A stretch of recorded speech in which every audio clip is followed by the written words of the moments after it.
Hi, this is absolutely wonderful. I can't even get in the front door without everybody greeting me. When I heard about it, I was in a state of shock. I was coming here for Heather Butin and Eileen Duggan, and then all of a sudden they said, Bev, you're going to receive the Bill Pucci Service Award. My heart is beating so fast you cannot even imagine. I thank everybody for all you did, for the people who nominated me, for the people that voted for me. I love you all. So when I first found out I was elected in the Hall of Fame, it was a complete honor. You know, Derby sports have meant everything to me in my life. I cherish the memories with my teammates and my coaches, and I just really think today's going to be a great day. My family's going to be here, former players, coaches, and just everyone who truly loves Derby is going to be here today, and I'm excited, and I'm grateful to be here.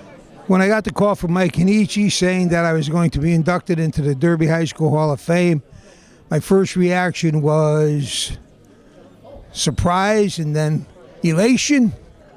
I've been a part of Derby for 38 years, and to get such an honor is beyond my wildest dreams. I appreciate the committee for selecting me for this distinction, and I hope that the other inductees feel the same way I do. Thank you. Hi, I was thrilled to hear the news. I was very thankful, especially that my children are old enough to understand what it means and that they're following in Mom's footsteps, in the softball footsteps. So I'm very honored, I'm very appreciative. I was so happy. It's a big honor. Thank you. Yes. You know, when I first got the call, Mike called, I thought it was a telemarketing call, and he finally had to tell me, no, this is not a telemarketing call. And for the first couple of days, I was really kind of shocked, and until I finally called up Mike, and he says, yeah, oh yeah, you're in. It was a real shock. How are you feeling about it? Oh, no, right now, I'm still a little nervous. And see all these people here. Oh boy, yeah. When we heard my grandfather Walter Leonard was inducted into the Derby Athletic High School Hall of Fame, it was really exciting. A big part of my family's identity was always that my grandfather was the first football player from Derby to make All-State, and he passed about 36 years ago, and it's been such a big part of his legacy that we're just so excited that it's being recognized and it'll be consecrated in the Hall of Fame. So we're thankful to everyone involved, and it's just a real exciting time for my family. When I got the news that our father had been selected for the Derby Hall of Fame, I can't even express the happiness, because we knew what a great athlete he was, and he graduated 80 years ago from Derby High School. So for the town to remember all that he did, it just means the world to us. And I'm sorry he's no longer with us. He would have been thrilled, but he certainly is sharing this day with us. Hi, my name's Marianne LaPedra. I'm here with my mother and my sisters, and we were invited by the committee, and we came on behalf of our father, Paul Grant, who was a big football hero and well-loved. And when we heard about it, we were so excited. My youngest sister, Catherine, called me on the phone, and I think I actually started crying, because it's a big honor. And I came all the way from California to attend this banquet, and I'm well pleased. Hi, this is Eileen Duggan. I'm a new inductee into the Hall of Fame, and I can't tell you just how excited I was when I got the news last fall, especially because I'm joining my dad in the Hall of Fame. It's also given me the chance really to look back and think about how fortunate I've been to have just a wonderful family and great teammates along the way. So I am truly thrilled and excited to be here, and can't wait for the festivities today. Good afternoon, and welcome to the induction of the Derby High School Athletic Hall of Fame. class of 2018. Today, 8 new members will be inducted, bringing the total membership to 32 since the hall was established in 2013. We'll also be presenting the 4th annual Bill Pucci Service Award to a pioneer in women's sports in the city of Derby. Before we start, I'd like to call up Father Cristiano from, I'm still going to call it St. Mary's, and I know I shouldn't anymore, but Father Tiano for the invocation. Let us pray. Heavenly Father, we ask your blessings upon us as we gather today. We ask your blessings upon those that we induct into the Athletic Hall of Fame, our past inductees into the Athletic Hall of Fame, and all who have helped make Derby High School athletics possible over the years. We ask your blessings upon Derby High School and its students and teachers and staff today. We ask you to bless this food to our use and our lives to your service, and give food and drink to those who have none. We make this our prayer. Amen. Thank you, Father. I take special pride in Father Tiano giving the invocation because Father Tiano was a student of mine at St. Mary's School. I won't tell you how long ago. Can you hear us in the back? You can hear us in the back? Okay.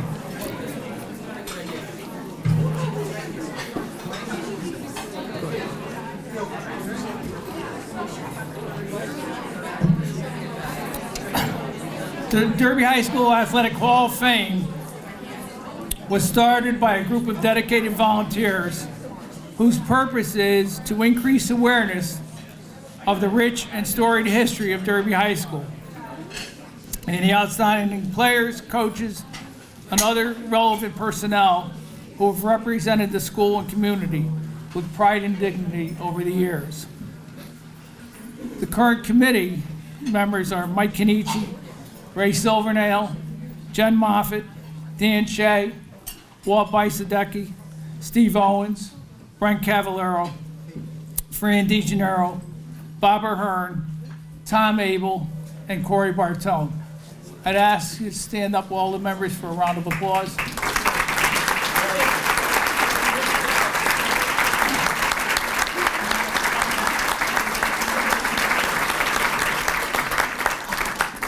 Today's inductees span graduating classes from 1938 to 1992 and represent all the best associated with the long and storied sports history of Derby High. I think it is especially interesting that we are honoring so many outstanding athletes of the past, just as a new era of Derby High sports is about to start.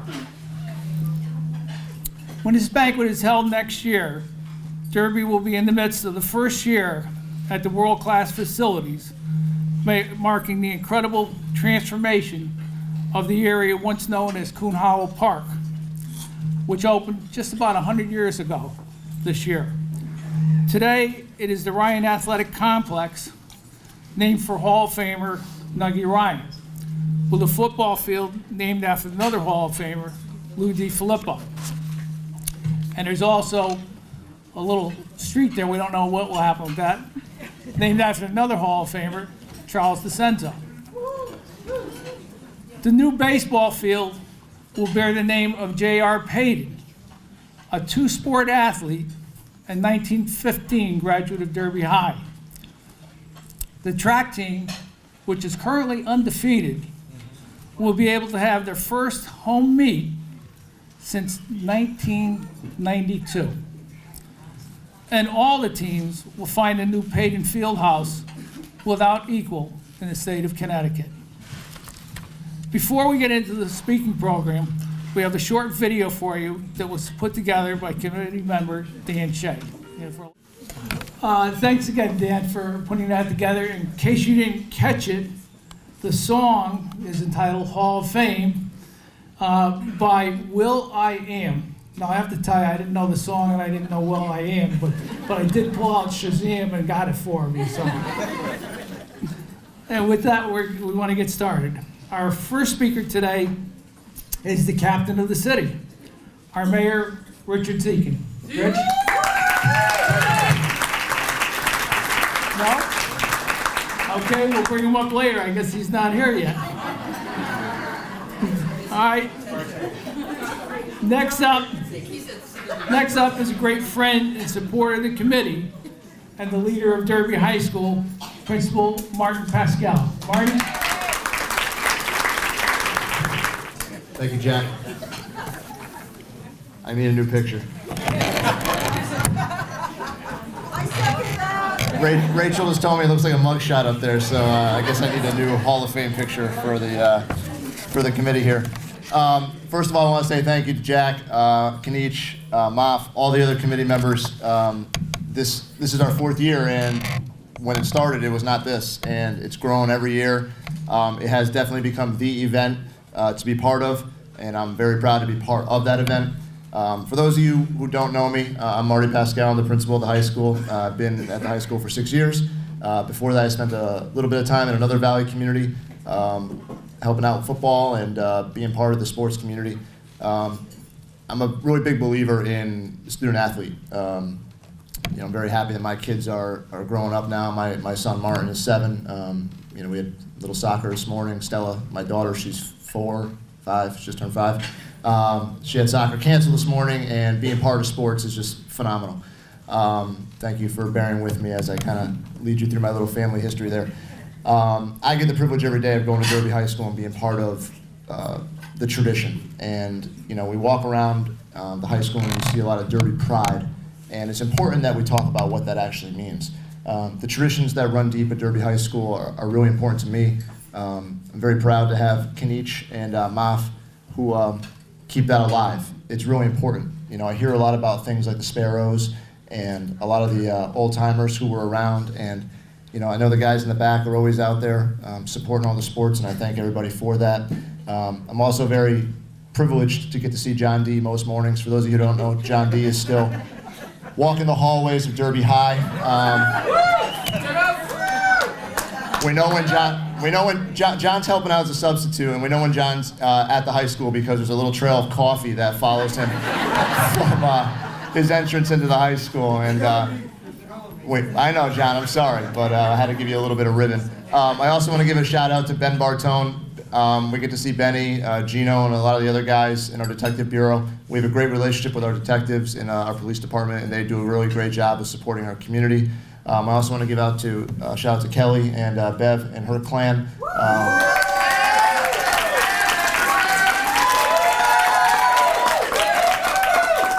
I kind of feel like I had to. They're half the room, and if I didn't say anything, Anyways, for those of you who haven't been back in Derby in quite a while, this is just a phenomenal event. I'm a former history teacher, so I feel like every time I get to be part of this, I get to learn a little bit more about the great history of Derby. As Jack said, if you haven't driven by it yet, Dr. Conway, myself, Rachel, and bless you, and Mark Izzo, our business manager, got to walk through the field house the other day, and it is just, it's mind-blowing. Something that started off with a very simple phone call has now evolved into something that's going to be absolutely phenomenal. Walking the building and getting a feel for what it's actually going to look like. It's going to be the corner piece of our community for the next 100 years, and it's just absolutely phenomenal.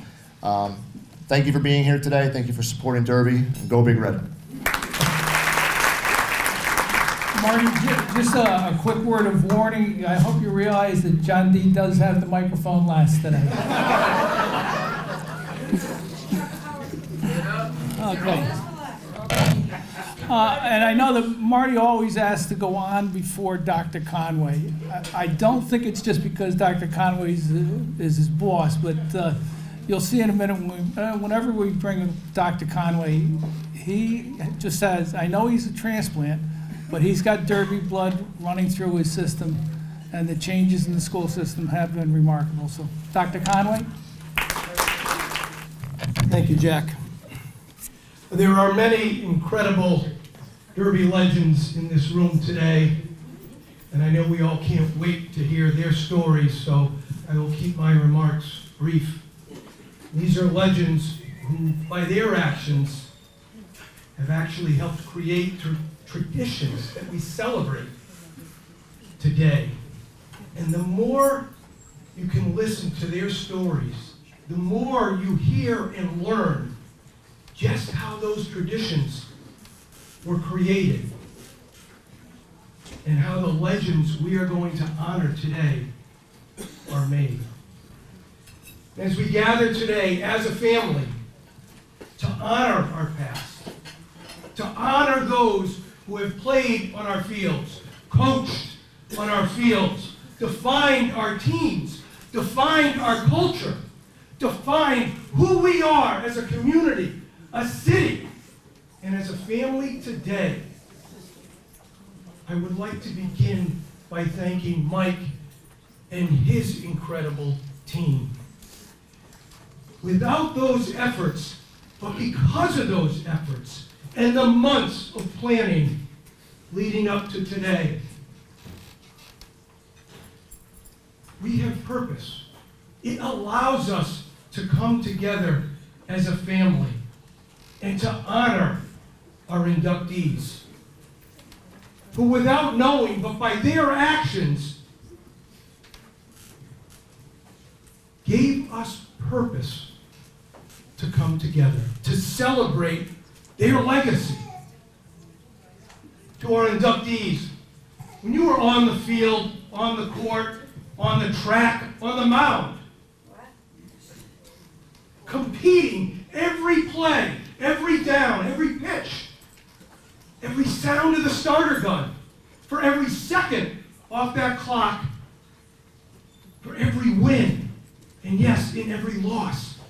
You weren't competing to become the next Derby Hall of Famer, or the next Derby legend. You were competing for your team, your family, that win, this city. And with every ounce of Derby pride that comes with that, you were willing to fight, to bleed for this family and for that win.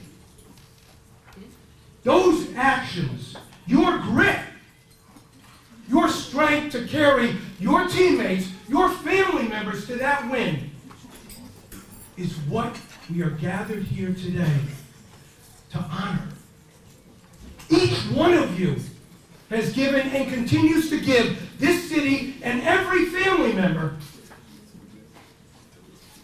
something to be proud of, something to be inspired by,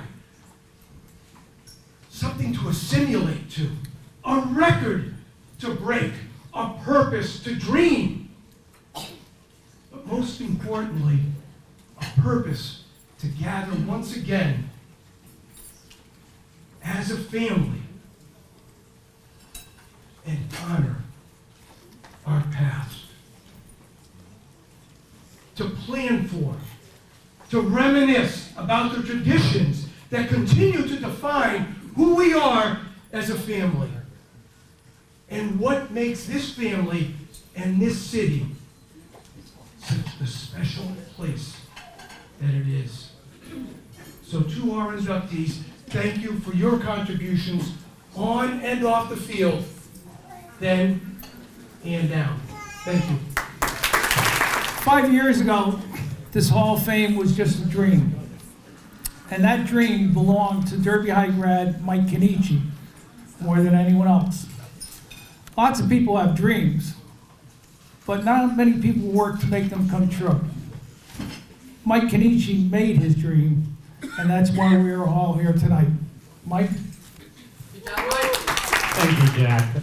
First off, to the inductees, I know you're probably going to be a little nervous today, and that's normal because I do shows, I do this all the time, and no matter how many times I do it, I still get nervous. I was dry heaving the other day for my show, so don't worry about nothing, you'll do fine. Enjoy the moment because you deserve it.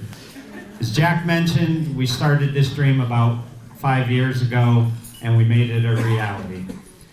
It was the hard work of a great committee, and I know Jack mentioned them earlier, but I just want to mention them again. Ray Silvernail, who, all the great bios that you see in this book on the plaques, that's all his work, so Ray, stand up, please.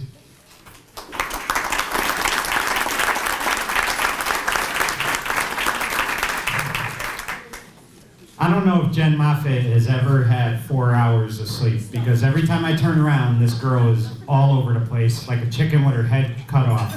She does everything. I mean, she's the brains behind all of us, because, you know, we're not that smart. But Jen, stand up real quick.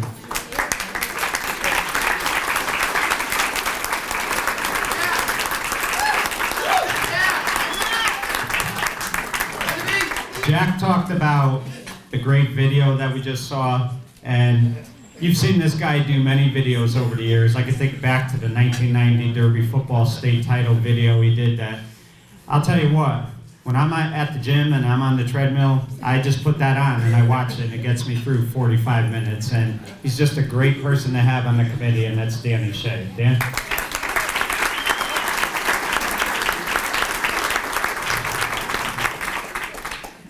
Behind every good committee, you need a good secretary, and we have one. Even though he's not officially the secretary, we still refer to him as one, because he takes care of the tables, he takes care of the payments, everything, and that's Tom Abel. And Tom, stand up.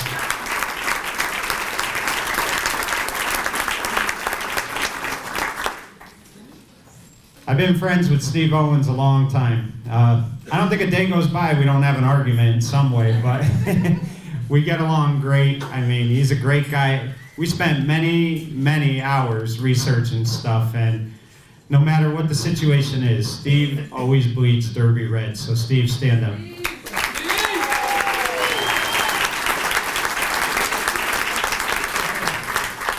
Brent Cavallero, he's had a rough year, you know, had some issues with his back, but he's still always there when we need him. He's always accessible, and we can't do this without him. So Brent, stand up.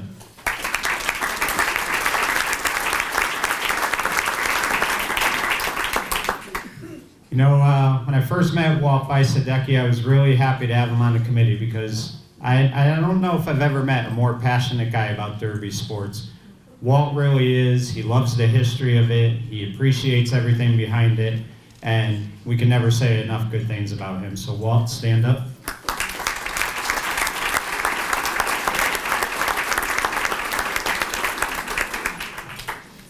You know, I knew what a great athlete Bobby Ahern was, but I didn't know what a great person he was. And we've been fortunate enough to have him from day one, the first meeting we had. He's a terrific guy, always willing to help out, never misses a meeting. He's a class act all the way. So Bob, stand up.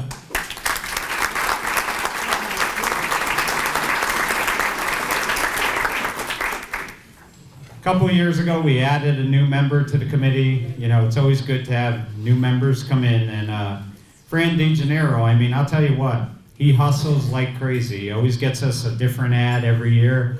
He's very passionate, he's very dedicated, he's committed, and I can't say enough good things about Fran. So Fran, stand up, please.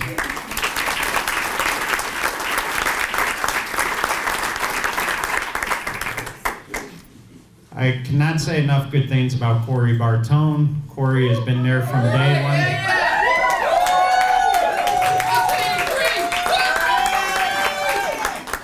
She's got a fan club too, all right. But Corey's been great since day one. She'll take all the pictures for us. One day, she just took it upon herself to go down to the, you know, Derby library and research stuff for us. She sent me about 1 million articles, and she's a big reason why we were able to pick such a great class this year, because all the research she gave us helped us, you know, make a good choice with this class. So Corey, thank you very much.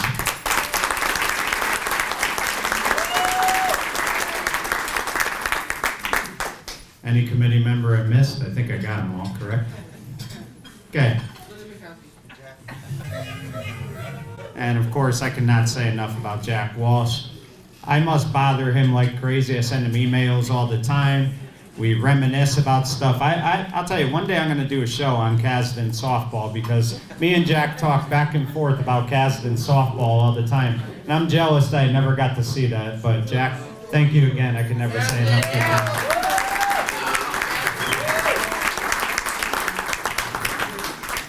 This year, well, we do it every year. We give out a service award in honor of longtime Derby contributor Bill Pucci. Obviously, Bill won it the first year. Bill's done a lot of great things for Derby sports, I always think about the Albarella, because if Bill didn't do the Albarella, there would be no Albarella. So Bill, I thank you for that, because that's a great, great event that you do every year. So thank you very much.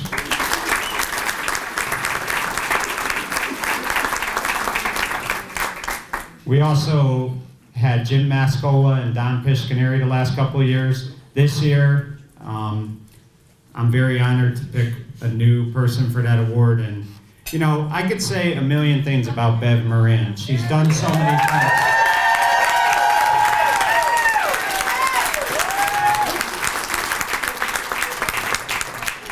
She's done so much for the town of Derby, for Derby sports. But I want to say this, you know, this year we have Eileen Duggan and Heather Butin getting in the Hall of Fame. We've had...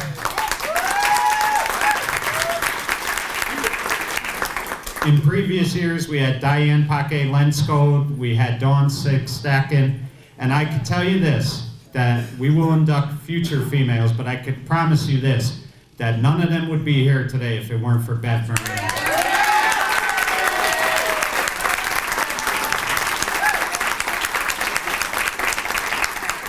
I can't think of a more deserving person for this award, Bev. We really appreciate everything you've done for Derby sports over the years, what you did for these girls, and you're, like I said, you're the reason they're up here today, so congratulations.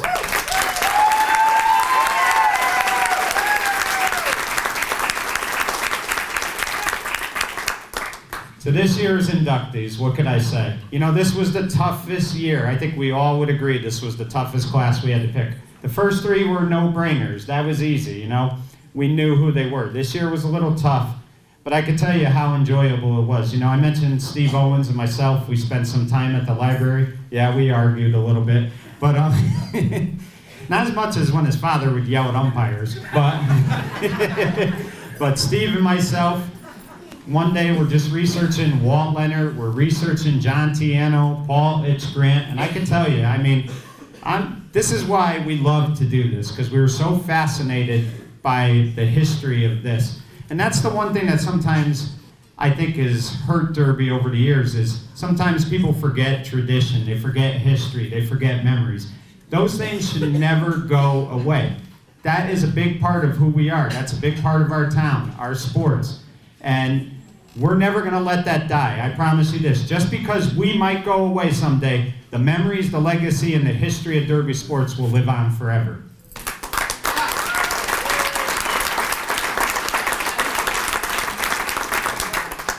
And you know, I think of the other inductees. You know, I mentioned Eileen and Heather. You know, I'm not going to lie, I used to have a crush on Heather when I was a kid. But, you know, I think Eileen Duggan, she was a tremendous athlete, a lot better than her father, Bill, that's for sure. But I think of Frank Ishman. You know, my father from day one, since I was a kid, all he did was rave about Frank Ishman. And, you know, I think my father too, because if it weren't for him, I wouldn't have the love for Derby sports I do. So I really owe a lot to him, because I don't know if there's a person in Derby that loves Derby sports more than my father. So thank you, Dad.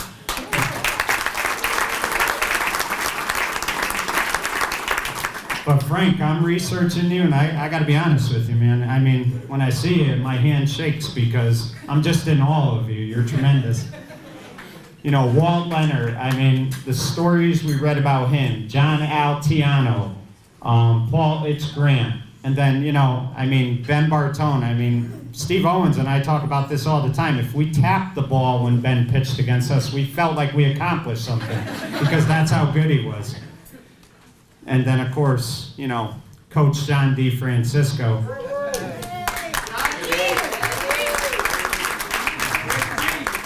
It's just a great group of people, and we do have some inductees here today. I want to acknowledge them.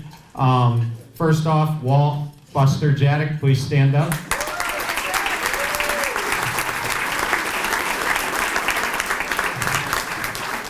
Bill Duggan.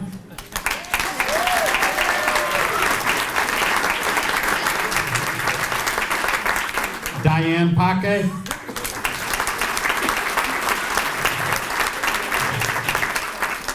Ground Chuck Charles DeCenzo.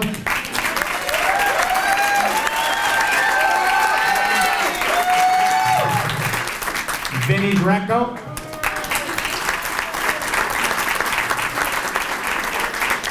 Anybody I'm missing? That's who I saw. Is there anybody I'm missing?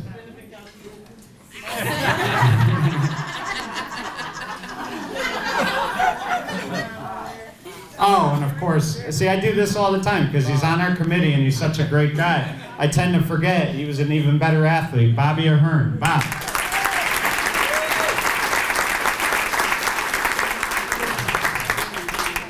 To the inductees, my final message to you would be, don't worry about nothing. Get up here, enjoy the moment. You have earned this right.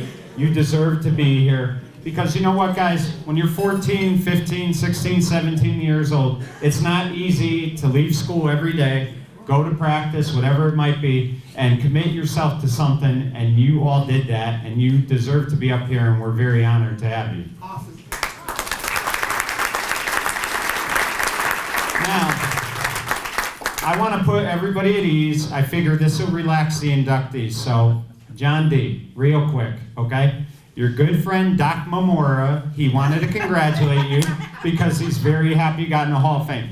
However, he wants to make this perfectly clear to you because you have been bothering him for 50 years about this. I'll give you the little backstory. Doc Mamora, great guy, he was on the Alberoa committee for about 15 years. Graduate of Notre Dame of West Haven High School, a football player at Notre Dame of West Haven High School, and went there all 4 years. But I don't know how he did this. It's a mystery to me. But every day before school, he somehow found his way to the halls of Derby High School, seeked out John D., and shook him down for his lunch money. Now, I don't know how he did it, but he somehow did it. Well, John, Doc wants to make this perfectly clear to you. He bought a ticket today. He put an ad in the booklet for you. His debt is paid off. He never wants to hear you talk again.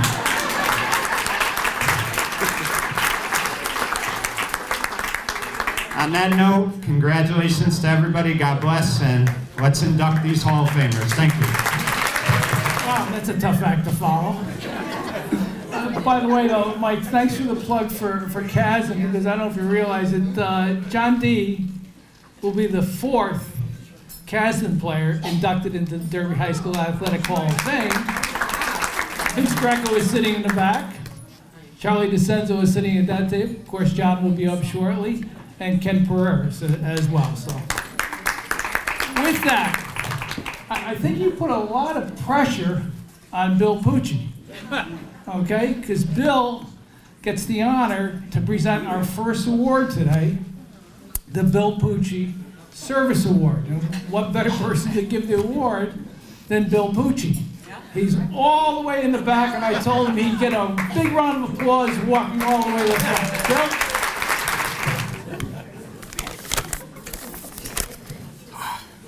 At least I can still walk real good. That's right.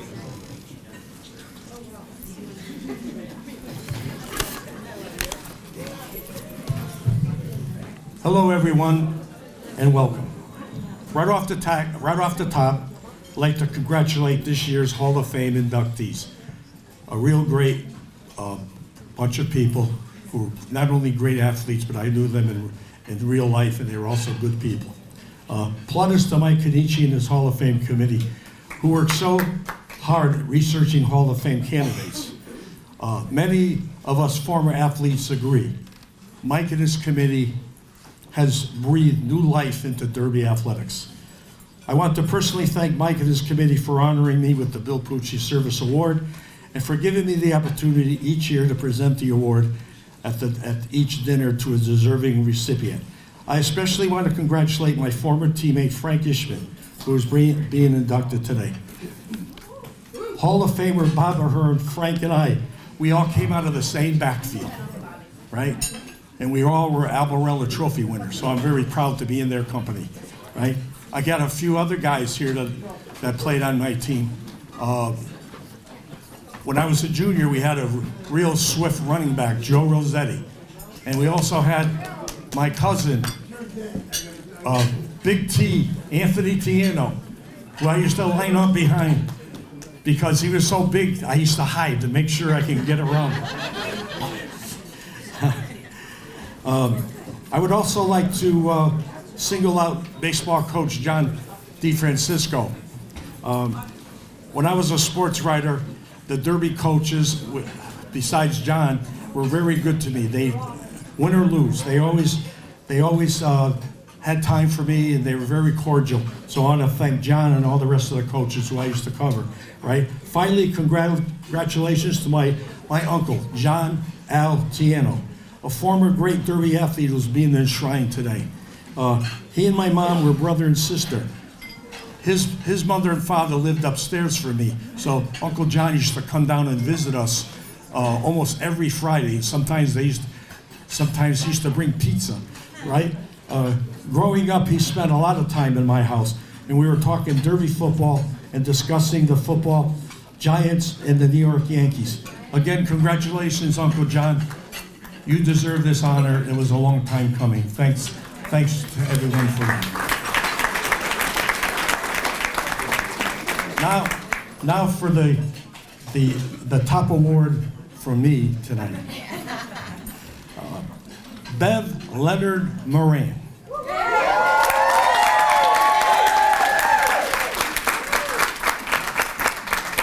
When I was growing up in the 50s, the word around Derby was there's a girl who could play basketball and baseball as good as any boy in the city. Her name was Bev Leonard. However, as good as she was, Bev had nowhere to play. They did not allow girls to play in Little League at that time, and there was not yet a basketball program for girls. And Derby High did not have girls' sports yet. However, in 1962, things changed. The late Red Clinch and Bev established girls' basketball.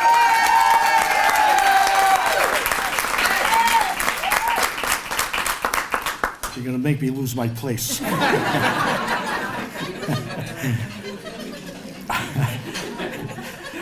Things did change in 1962 when Bev established the girls' basketball and softball programs in the city of Derby with REP.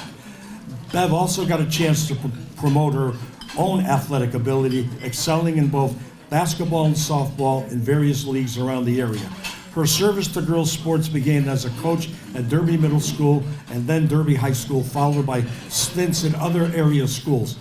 Bev advanced her service as a longtime member of the Derby Board of Aldermen and many years on the Derby Recreation Board. She also had an impact in helping outstanding female athletes Dawn Senstacken, Eileen Huggan, and Heather Butin pave the way to the Derby Athletic Hall of Fame. Bev Leonard Moran has provided the city of Derby with unconditional service and dignity for many years. So I am pleased to announce Bev is this year's Hall of Fame sponsored Bill Pucci Service Award recipient.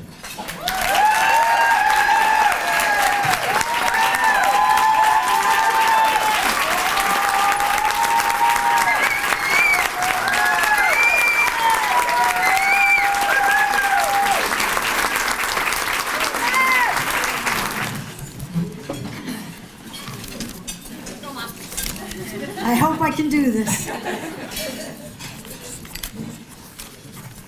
I want to thank very much the Derby High School Hall of Fame Committee, to the ones who nominated me, to the ones who voted for me. This is a great honor. To receive the 2019 Bill Pucci Service Award. What an honor this is. It is also great to be honored with great athletes and coaches that have come through Derby High School. It is especially exciting to be here on the same program with wonderful female athletes like Heather Butin and Eileen Duggan, because our families are longtime friends.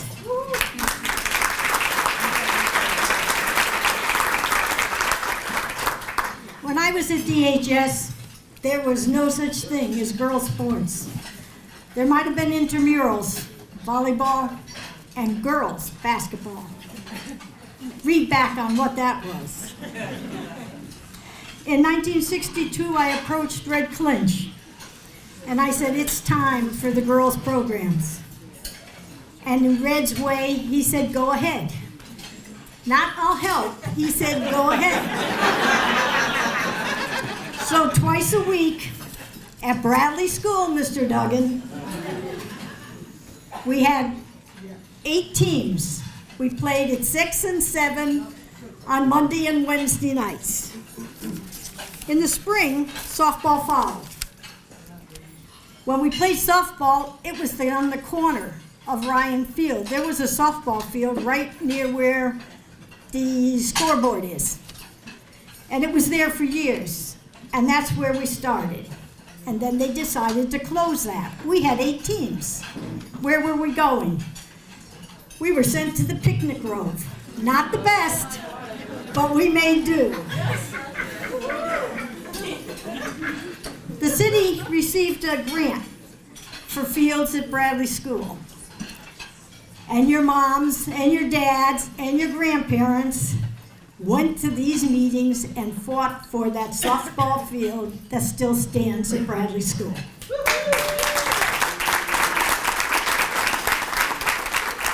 If you remember back, this gang here, your fathers were always sent to the bleachers in center field to yell in case the boys' team hit a home run over the fence.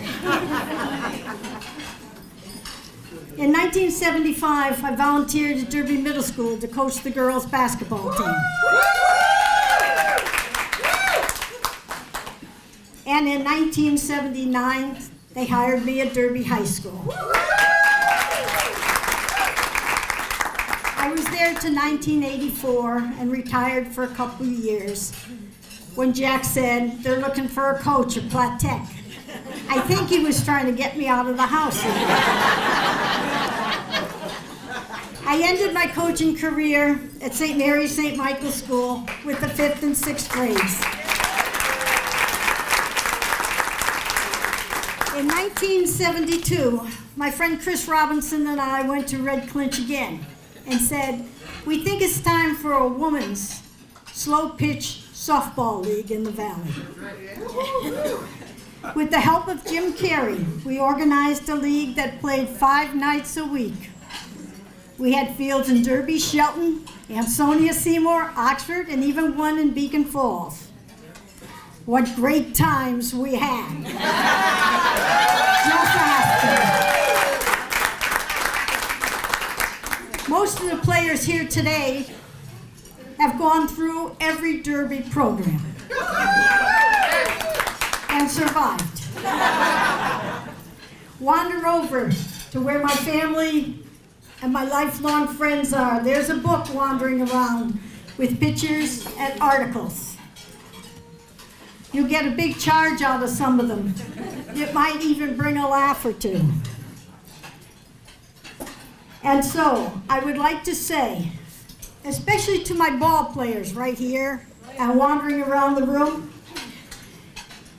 every time I yelled, slide, or watched you throw your body to catch a fly ball, or yelled, throw it home, asked you to pitch another game, watched you sprain your ankle as you came down with a rebound, or fall on the court chasing a basketball out of bounds. I'm sorry. I'm sorry that when you hit your big 5-0s, your whole body aches when you get out of bed.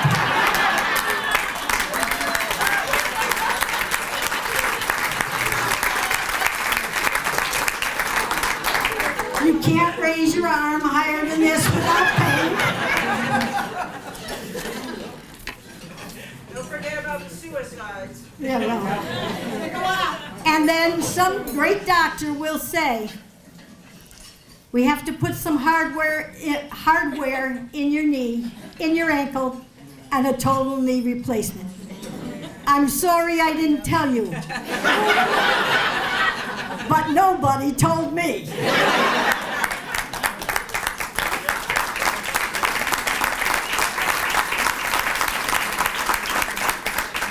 To everyone here, I thank you for attending this great honor. To my wonderful family, my lifelong friends, my ball players, and to everyone who has touched my life. This may be an award for distinguished service to the female athletes of Derby and the Valley, but I'm going to tell you all, I loved every minute of it.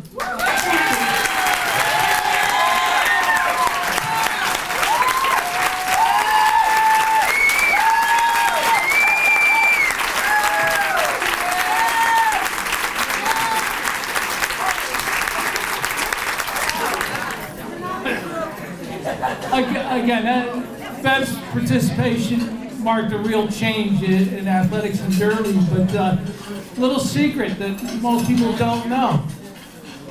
Derby did have girls' sports. In the 1920s, Derby High School did have a girls' basketball team that did play interscholastic. When that ended and why, I think that's something we have to do a lot more research on and find out, because we're missing generations of women didn't get a chance. We should find out why. All right, welcome back. The main course today is a presentation of our 8 new Hall of Famers. But before I do that, I just want you to take a look at the great booklet that the committee put together. As you look through it, there are a lot of great memories, a lot of great ads, and I also urge you to patronize the sponsors who made this possible. A lot of great companies that support Derby athletics in there.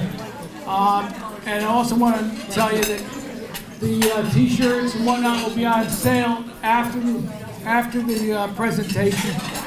You know, take your booklet and get your Hall of Famers to sign the booklet for you. It's a great memory. Anybody wants 50-50, raise their hand. Okay, is there anyone who missed the 50-50 and wants a ticket? Over here. Any others? Over there? Okay. 1, 2, 3, 4. Let's go. Thank you. Okay, here we go. You know, in other years we went alphabetical order, reverse alphabetical order, graduation order. So this year we're doing no order. It's going to be mayhem. But in all honesty, it's kind of great. The way we're going to do this is, in most cases, it's the person who's getting the honor who will be coming up to stand here while we read the great remarks that Ray put together in the book. But in a couple of cases where they're deceased, we'll be asking people to come up, so they'll be standing here while we read it. I also want to point out, in all the cases except for one, the pictures that you'll see up there, those are their yearbook pictures. Okay, so if they look a little different, you know, in Al Tiano's case, we weren't able to find the yearbook.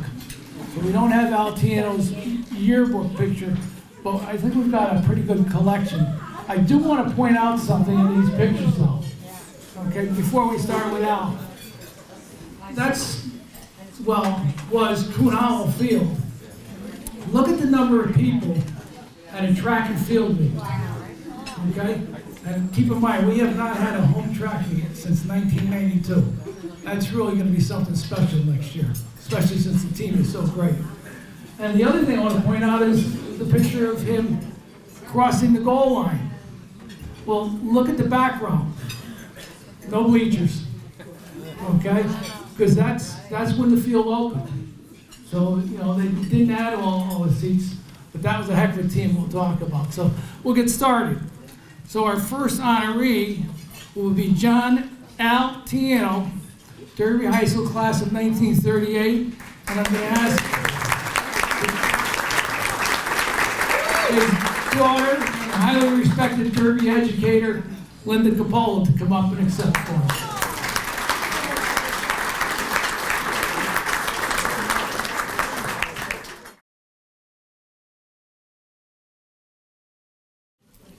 All right, John Al Tiano excelled in 3 sports at Derby.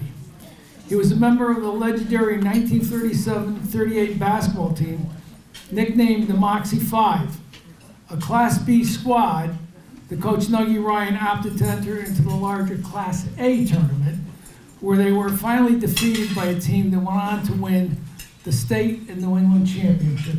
I believe that was New Britain. Tiano led the Raiders in scoring both his junior and his senior years. He excelled in track as well, making his mark in the long jump.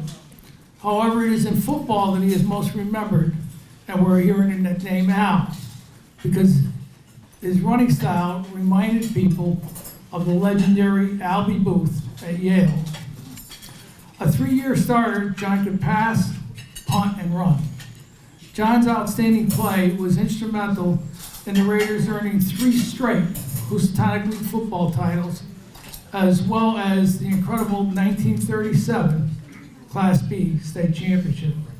And if you haven't read the story of the 1937 Derby High School football team, I urge you to go online.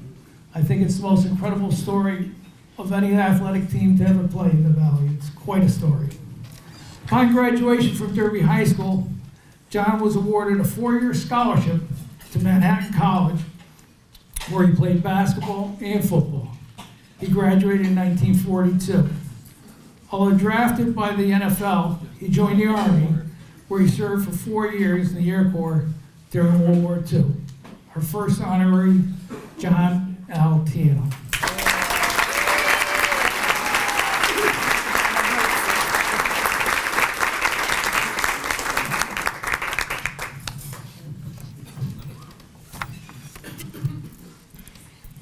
I would like to first of all thank the Hall of Fame committee. Mike, I've never had so many emails and text messages from you. I didn't even know you before this started. For selecting our father for this prestigious recognition. We are really deeply honored that you have selected him 80 years after he graduated from Derby High School in the class of 1938. It is still amazing to our family that this skinny kid from the east side of Derby, who was one of 9 children, had such a fantastic career at Derby High School, playing 3 sports: football, basketball, and track. He wasn't just a fast running back, but he could throw the ball and he punted. Throughout my life, people would say to me, "Which Tiano is your father?" And I would say, "John." And they'd say, "Well, we don't know him, but we know Al." So then I'd have to explain to them that it was the same person and how he got his nickname. Because his buddies from the east side gave him that nickname because, as Jack said, he was a runner like Albie Booth from Yale. And that nickname stuck with him his whole life. The 1937 Derby High School football team was one of the best in Derby High School history. They were the Class B state champions. It began and ended with ties. They won every game in between, and they only gave up 13 points and 2 touchdowns all year. A highlight of that year was the game played against Ansonia on December 4th. A huge crowd of 9,000 attended, and the final score was deadlocked, 6-6. But what was so incredible was that Derby's starting 11 players played the entire game without any substitutions, and that's pretty amazing. Another highlight of that year was when arrangements were made to have a postseason game down in Florida in Winter Park. Fundraising was underway for this trip when suddenly the invitation was withdrawn. So Coach Nuggy Ryan called a team meeting and told the players that he had been informed that not all of the players were invited to play in that game. Because you see, the Goldson brothers, Smokey and Pokey, were black, and they were not invited to play. But the team voted to decline the invitation, and they stood up for the dignity of their team as a collective unit.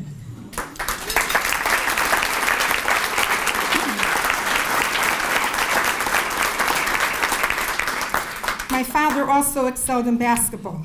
The 1937-38 basketball team was nicknamed the Moxie Five because Coach Nuggy Ryan had a lot of moxie to enter his Class B team into the Class A Open Tournament, playing schools including Naugatuck, New Britain, Hillhouse, Weaver, Fitch, and the list goes on and on.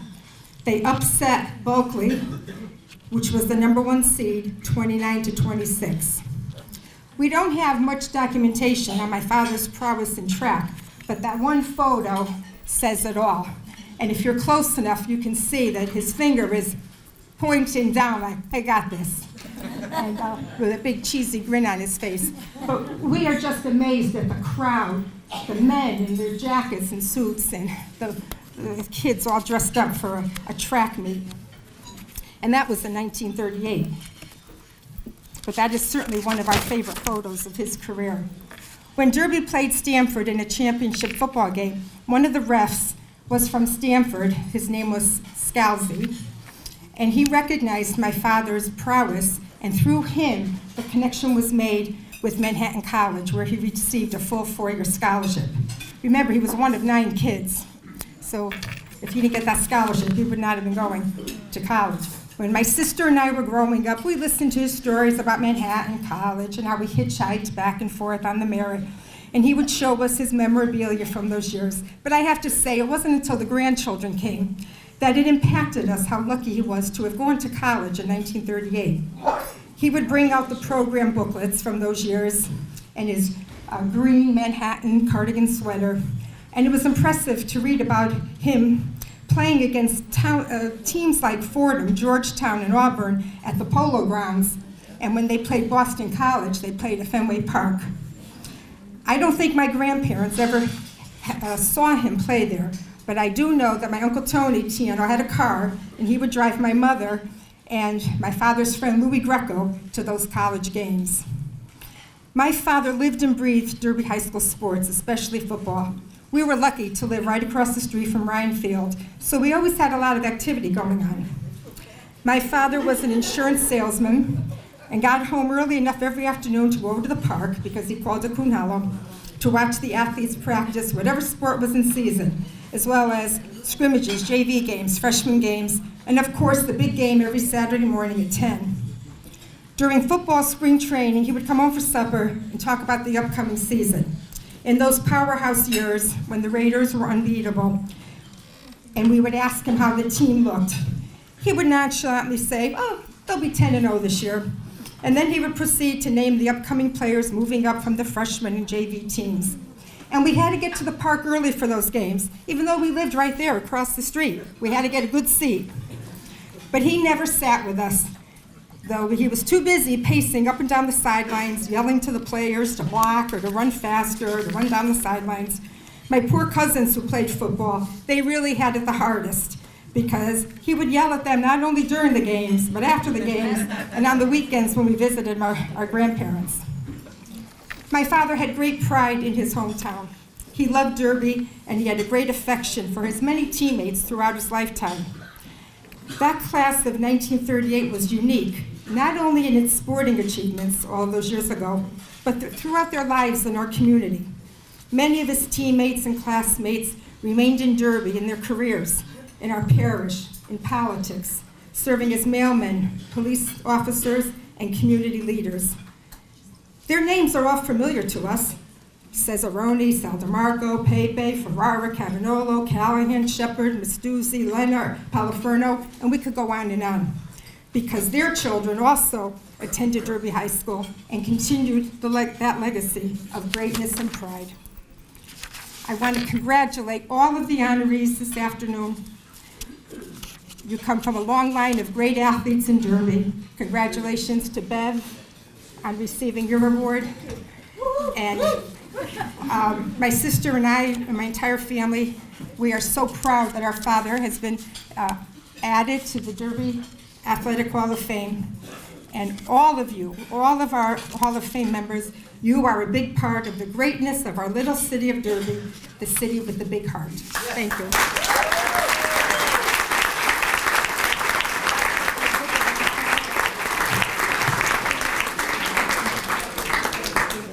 Thank you, Linda.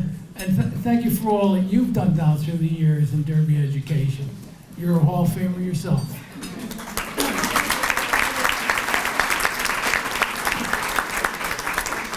Next up, Heather Buten, Derby High School, class of '89. And Mike, stay back.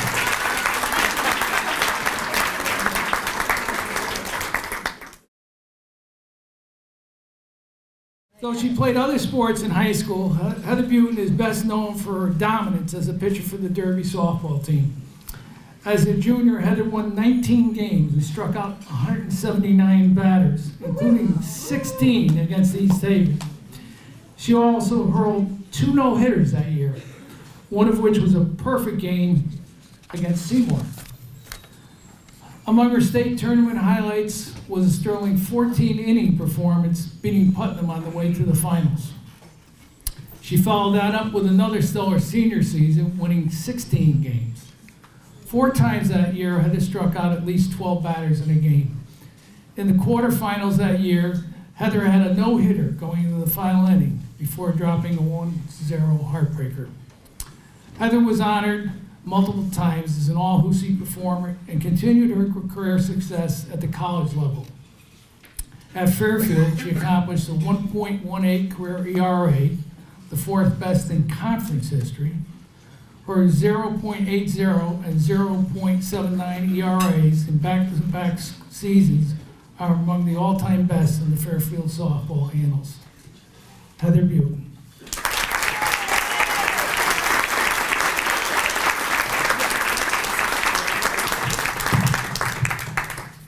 Maybe not. There we go. Can everybody hear me? Yeah. All right. Bev, I am going to say, I'm not 50 yet, but I've already had my shoulder done, an injection in the hip. It's coming. It's coming. It's there. All right, let me start by saying thank you to all of you who made this happen. I'm very honored and appreciative. I want to start with a little story. When I was about 9 or 10, I hated softball, hated it. I remember my mom, we would pull up to the picnic grove for practice or a game, and I would wait for my mom to get out of the car. I would take the keys and I would lock myself in the car. And back then, you could, without a key, you could not get in. But that's what I did. I hated it so much. But my mom kept bringing me, and so it's funny, for us both, this particular game stands out, and it's probably the only game I remember from my childhood. But this was the turning point in my softball career. I was on the same team as Eileen Duggan. And even back then, Eileen threw the ball hard. She threw so hard that you were either afraid of it and moved out of the way, or you dropped it because it hurt so bad. My mom and I both remember this game so vividly. I was playing second base, and Eileen was playing shortstop, and a ball was hit to Eileen. And she threw to me, covering second base, and I caught it. I remember being beyond thrilled and proud that I caught that ball that Eileen threw. Now looking back, all right, I was 9. The throw from shortstop to second base is not that far, and she probably just tossed it to me, but I caught it anyway. So Eileen, thanks for throwing me that ball, because I wouldn't be here tonight. It's an honor to be inducted beside you, Eileen. I can't see you because that camera's right there, but I know you're out there. So my pitching started so simple, just a naive, stupid, raise of my hand. I was in Mr. Borzelli's earth science class in 8th grade. We all know, in the basement there, yep. And one day he asked, does anyone want to learn how to pitch softball? So I raised my hand. I thought, why not? Mr. Borzelli gave me a number. I went home and called that number, and that one number is why I'm here tonight. That phone call was to Joe Mazzanti. Senior, sorry. You all know Muzzy too. If it was not for him, I would not be here tonight. Mr. Muzz's dedication to help me, and probably more importantly his patience, is what made me the pitcher I was. Just about every night, year-round, Mr. Muzz would practice with me.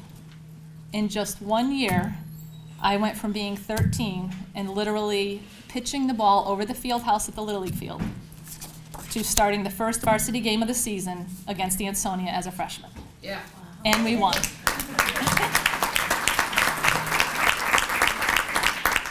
A lot of time, sweat, and dedication, a lot of nights playing full basketball games, but then staying after and still pitching for an hour, even though I was exhausted. But it paid off. As a freshman, I was also, and for the next 4 years, I was also invited to play during the summer on Coach George DeMayo's KC 101 team. And I know Eileen was a part of that first year too. And it was just a group of all-star kids that played. We went around and traveled and played everywhere. And it was an experience that I know made me better, and one that I will never forget. And I do have to mention Tony Piccolo, because I know Rose is here tonight, but he led that group initially as well, and he was very instrumental in what I learned about softball. But everything I accomplished as a pitcher was thanks to Mr. Muzz. Everything he did for me, or rather everything he made me do, made me better mentally and physically. I really wish Mr. Muzz was here tonight. It's truly not the same without him. But I told him when he's feeling better, I'm driving to his house and we're gonna sit and talk about it. So tell him all about it, take some pictures so we can bring them. Now I can't forget to thank my mom, who would sit there and support me and keep track of every single pitch. I think that's what kept her sane. Never missing a game and never saying a word. I think that was the most important thing. Never said a word. She never missed, well, she did miss one game, I will tell you. It's not my speech, but she missed one game. She couldn't make it, but my Aunt Eleanor and Uncle Eddie took me. Lyman Hall had asked me to play during the summer one game with them, to pitch for them. And I had 104 fever. And let's say I did not pitch very well. I think the second inning they took me out. I don't even remember the game because it was so awful. But I think that was the only game you missed. But Aunt Eleanor and Uncle Eddie were there, as usual, as well.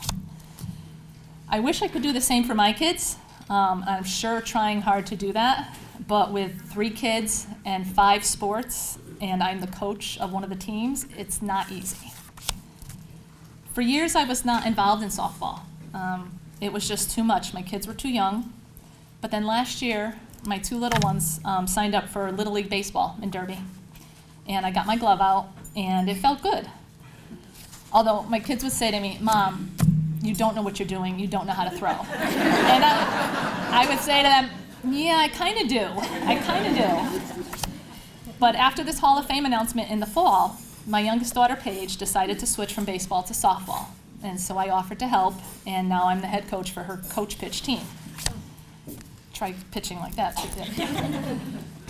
And then after I run her practice, I run to my older daughter's softball practice, and I help the pitchers there.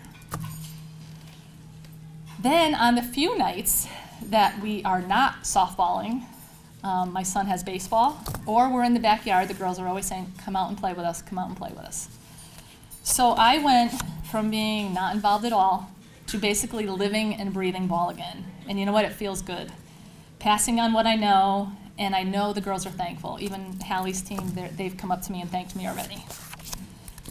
Now all my kids say they're going to be better than me, and I hope they are. My Hallie wants to be in the Olympics with her horseback riding.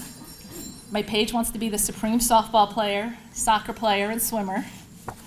And my Griffin, the baker, with his robotics, I want you all to remember his name, because when in 20 or 30 years, when he creates something that you're all using, you can say, "I knew him when he was young."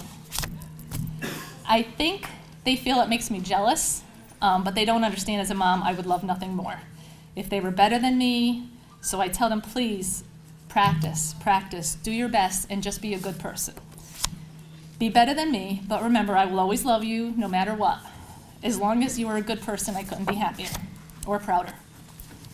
So even though they are bored out of their minds right now, and probably not listening to a word I'm saying as usual, I'm trying to see, I don't think they are, I'm deeply touched and honored that they are here today. It means a lot to me. They mean the world to me. So Hallie, Paige, and Griffin, I love you, but please let's not fight over this plaque. There's 3 of you, there's 12 months. You can each have it for 4 months, okay? Thank you all again, seriously. I'm really appreciative, honored, and I couldn't be happier. So thank you so much, everybody.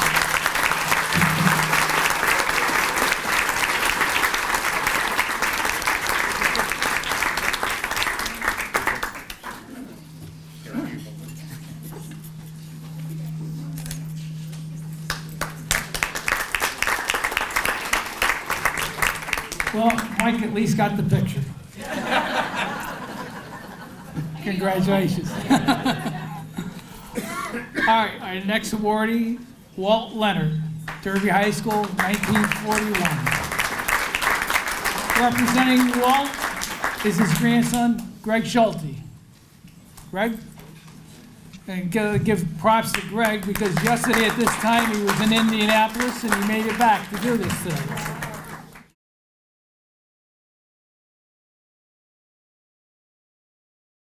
Big, hardworking, deadly tackler. That pretty much sums up what everybody thought of Walt Leonard, especially opposing quarterbacks and runners. As captain of the 1940 Red Raiders football squad, Leonard led the team under Nuggie Ryan to an 8-0-1 record, the Class B state title, and a number 3 ranking in the state of Connecticut. He earned his reputation as a bruising lineman who gave everything he had on every down. A 3-sport star and captain, Leonard earned first-team All-State, Evening Sentinel, and coach's Paul honors in football, spearheading a defense that only allowed 21 points in 9 games. He might not have had an all-time nickname, and as a lineman, you won't find him in any record books. But anyone who played against him or watched him dominate game after game is well aware of who Walt Leonard was and how hard he worked. When someone uses the word deadly to describe your defensive prowess, do you really need a nickname? Walt Leonard, 1941.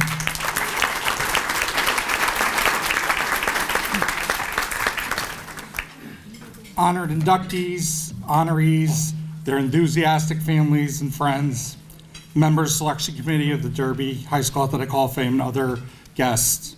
On behalf of my grandfather and our entire family, thank you for the distinguished honor. I know he is raising a glass and swelling with pride to be honored by his beloved alma mater. I cannot remember a time when I was not aware of the fact my grandfather was the first player from Derby to make All-State in football. It has always been a big part of his identity. As Coach Walsh said in introducing him, the class of 2018 this fall, Grandpa played a position and a style that did not lend itself to gaudy statistics or flashy highlights to recount his career. Nor, being a charter member of the greatest generation, was it his nature to boast of his on-the-field accomplishments or his service in World War II. The legacy he left us is the reverence that his teammates and opponents held him, and the wins he racked up on the legendary Derby Gridiron teams of the late 1930s and captain of Nuggie Ryan's 1940 Class B state championship team. A deadly tackler is a common description. And honoring him today, I'd like to let you know more about the wonderful man, husband, father, and grandfather that you are honoring. It speaks to the strength of his personality and character that so many of us either are here or wish he were here, who loved him so much more than 36 years after his passing. One of the last memories I had of him was in 1982, right after Jim Steffen had led Derby to an 18-0 victory over Shelton, him circling the Shelton High School field for the last time, and that was just a few weeks before he passed. That was the 11th straight Derby Shelton game he had taken me to from the time I was 5 years old. Walter Joseph Leonard was born on July 11th, 1921, the 7th of 8 children to my great-grandparents who immigrated from Poland in 1911. He had, his siblings included 5 brothers who were, just as accomplished athletes as he was, and I think hardened him for the athletic fields in high school. Like most Americans at the time, his family struggled through the Great Depression. He never spoke of it, but it served as a bedrock of his character and work ethic that he carried onto the field and throughout his life. In 2018, the New Haven Register described him as a bruising lineman who gave it everything on every down. His 1940 team allowed only 21 points in 9 games and route to an 8-0-1 record. The tie was with Milford, a scoreless game that he collapsed on the field from, and he was also a member of the aforementioned 1937 state championship team. In 1940, he also kicked 8 of 11 extra points. I can attest to his kicking prowess. As a 9-year-old interested in punting, he gave me maybe an hour of tutelage, and he had me nailing 30-yard punts into a makeshift coffin corner in our backyard. He had numerous opportunities after high school to attend college, but instead enlisted in World War II. And afterwards, him and my grandmother Lorraine, with my mother Patricia and his daughter Barbara, moved to Shelton, where he, in the mid-50s, where he built a 2-family house that I grew up with along my brother's sister and remains in my cousin's family to this day. He worked for decades at B.F. Goodrich and Sponge River Products in Plant 4 and was there until the day it was destroyed by arson in 1975, and afterwards worked at Schick. He lived for his family and loved us dearly. As my parents worked hard to get their young family on his feet, he was always there for us in our early lives. One of the last Christmases before he passed, I remember us all around a kitchen table, the excitement of our sleeping younger cousins getting up to get their presents was being discussed, and soon he disappeared towards their rooms. Next thing you knew, they were waking up, and he was right behind them, and not the sentimentality you expect of a deadly tackler. He passed in 1982, just before Christmas. For those of you who have lost a loved one around the holidays, know how difficult that can be. The best present we received that year was an article that appeared in the Evening Sentinel by Pop Shortell, entitled "He Will Be Missed." And he described Grandpa as one of the greatest ends ever to play football in the Valley of Champions. He went on to recount his stellar career, including Walt was a Tiger, he loved to hit, and when called upon, he could catch a ball down the open field. He concluded that Walt possessed a great friendly attitude. He was a man who loved to laugh and have a good time with his friends, never much to gossip. When Walt said something was generally taken for what it was worth, he was a man's man. This world was a better place for all of us because we knew and benefited from Walt's kindness and good fellowship. I remember Pop refereeing my bitty basketball games at Shelton, Sunnyside School in Shelton. In my youth, he would always take time to talk to me about my grandfather, and looking back at it, I'm pretty sure I got a few calls because of it.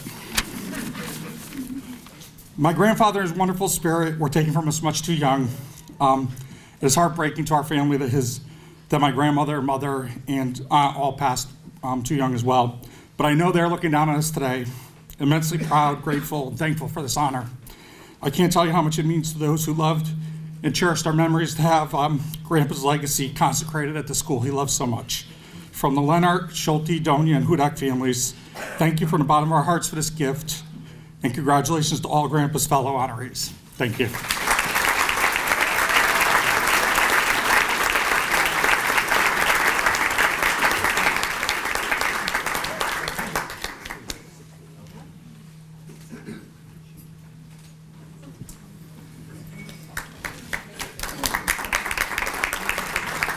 It's kind of amazing.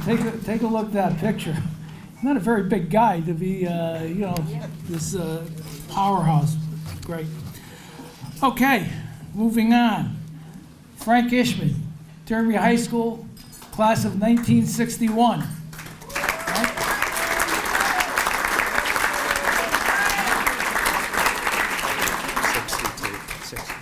Oops, 62.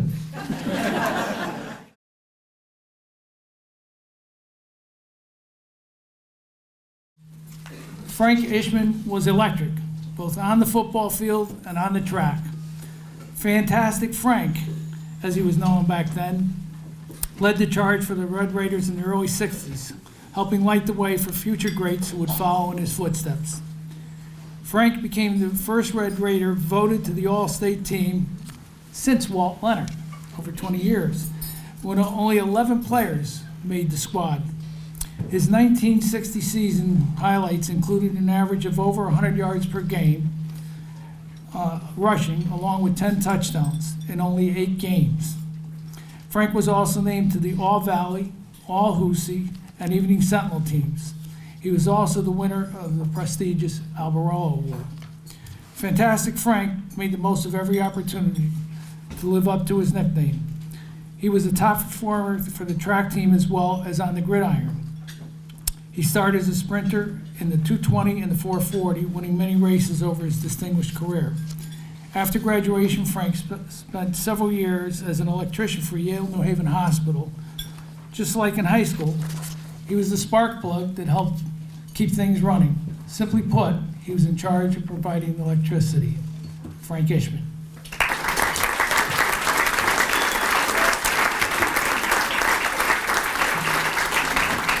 Thank you. I'd like to thank Mike and the committee and Derby High School also. And, it takes more than one man to make a team. And now I remember back on my teammates, and some are here and some are gone. But you remember them. And there was, I got Big T back there. And I got my brother. He was on the line. It was a great sport. They didn't have the the protocols that they have now, and the game's a lot different. Then it was fun. Now it's more like a big business. But, I'd like to thank the committee again. Thank you.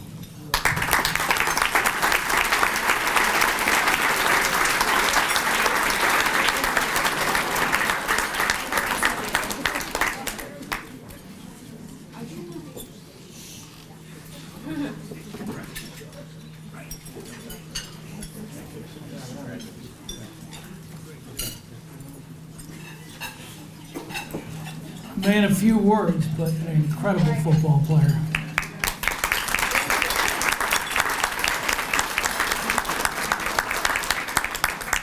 Okay, moving along.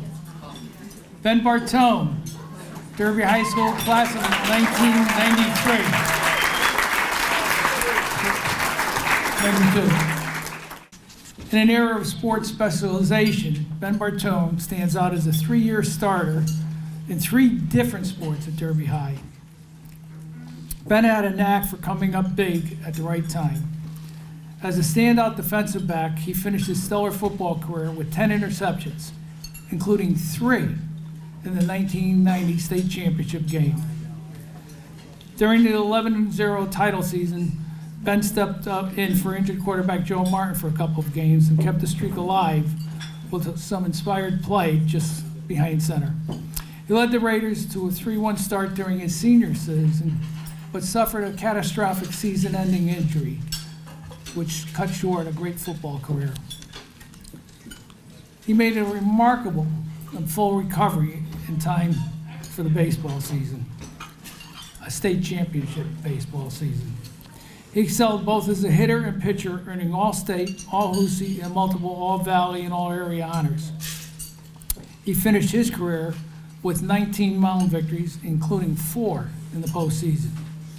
In the 1992 state tournament, Ben notched 3 wins, the most important of all coming in the title game, as a reliever. Other notable achievements include a school record 18 strikeouts against North Haven, pretty good team to get 18 strikeouts again, and back-to-back seasons where he eclipsed the 400 mark at the plate. He also excelled on the basketball court for the Red Raiders, setting a record with 6 3-pointers in a game against Valley rival Emmett O'Brien. Whether on the gridiron, the hardwood, or the diamond, when Ben's number was called, he came through when his team needed him most, helping deliver 2 state championships in the process. Ben Bartone.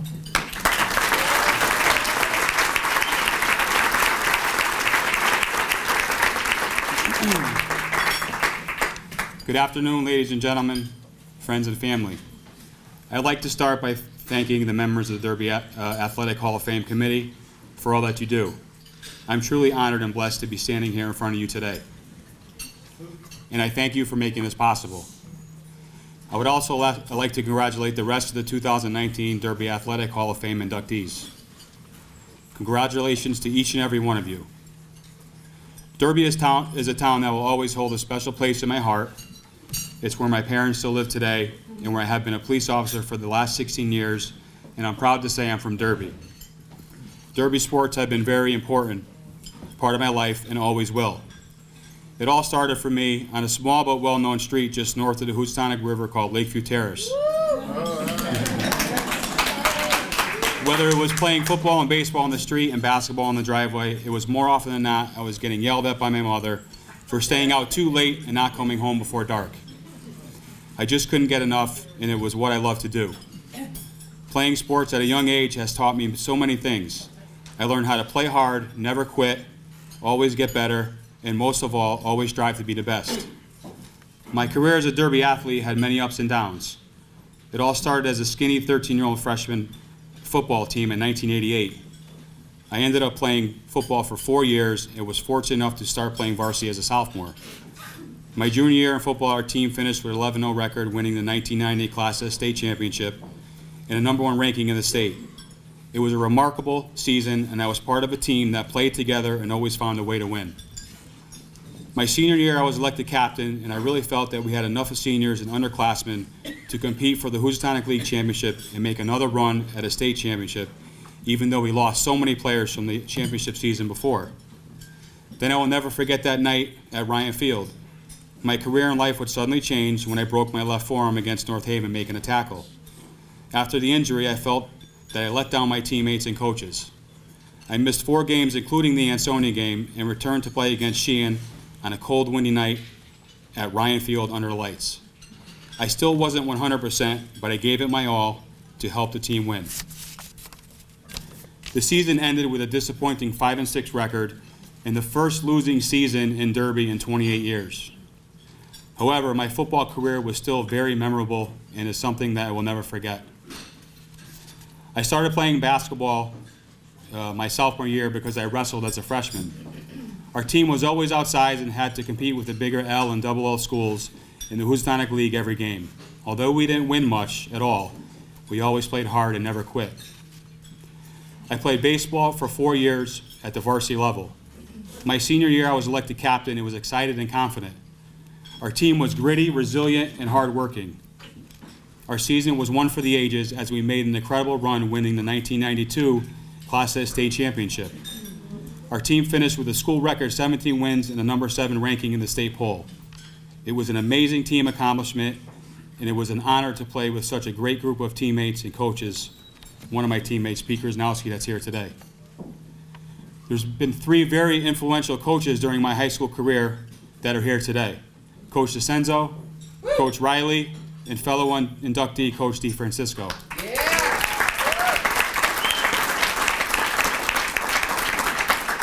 I thank you all from the bottom of my heart for all of your knowledge of the game, your never quit attitude, your desire to win, and your drive to be the best. It was an honor to play for you. Lastly, I would like to thank my family, especially my mom and dad. My mom, who never missed a game, from when I was a youth all the way through my short college career. You were always my biggest fan. To my dad, who always rushed home from work from one of his 3 jobs supporting our family to watch me play. I love you both and I thank you. To my sisters Rebecca and Jamie and my brother Nick, thank you for always watching me play and supporting me over the years. To my beautiful wife Caitlin, I love you very much. You're truly amazing, and thank you for all that you do for our family. To my 3 children, Coco, Matea, and Ben Jr., Dad loves you. Thank you. Go Big Red.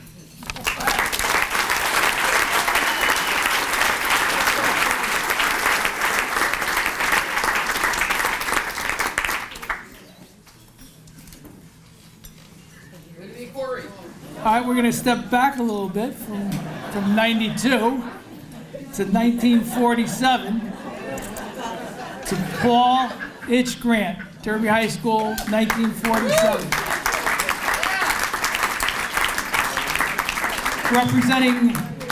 Representing Paul will be his widow Rosemary and daughter Mary Ann. Give me a second to get up there. Often compared to Doc Blanchard of West Point fame, Itch Grant was known as Derby's Mr. Inside, one of the finest fullbacks of his day. A punishing blocker, Grant was also a threat to break one, making him one of the team leaders in points scored. He also excelled on defense as well. Itch was part of multiple All-Star squads and was honored as an All-Valley Scholar athlete, proving he was also a dedicated student. As a speedy left fielder, Grant was one of the best hitters in school history. His .455 batting average led the team, and he also started 2 years on the basketball team. Itch's gridiron success at DHS earned him a full ride to Boston College. He continued his winning ways there, becoming the Eagles' very own Mr. Inside, opening holes and gaining the tough yards when they needed it most. Paul Itch Grant.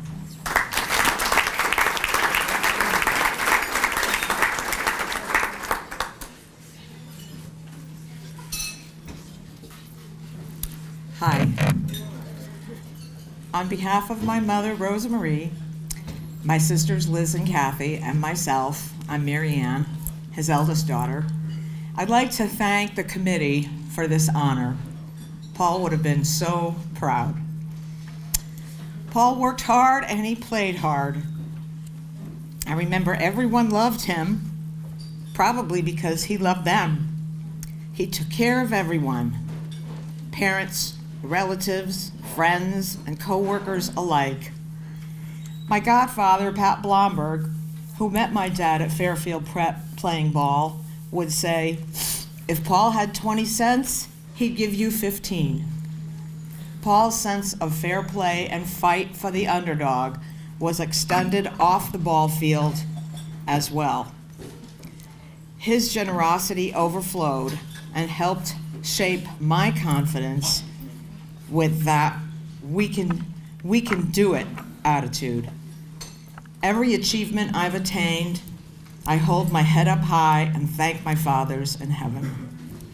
Time spent with my dad going to Derby High School football games were always fun, and not because of the cold, rainy weather, but because of the Red Raider team spirit. Loved ones all around, and the food we'd share afterwards, recalling the plays. As an adult, I tried not to think of the hard times, of course, only the good times. Paul Grant could keep a secret and was a bit of a practical joker. If Toots and Louise were here, they'd tell you true. Maybe their kids remember. He taught me how to swim by taking me past the ropes up the river and said, okay, go. And I did. You knew who was in charge. Paul was also an extremely patient man. We remember going to all the Thanksgiving games because it was Paul's legacy of Derby football that he held close to his heart. We would pile in the car and head up the 34 to Derby. We'd always go up the hill afterward to my aunt's house and the DeGennaros for good food and plenty of love. So, for all you sports fans out there, if you're ever faced with doing the right thing or the winning thing, the right thing is the winning thing. Thank you.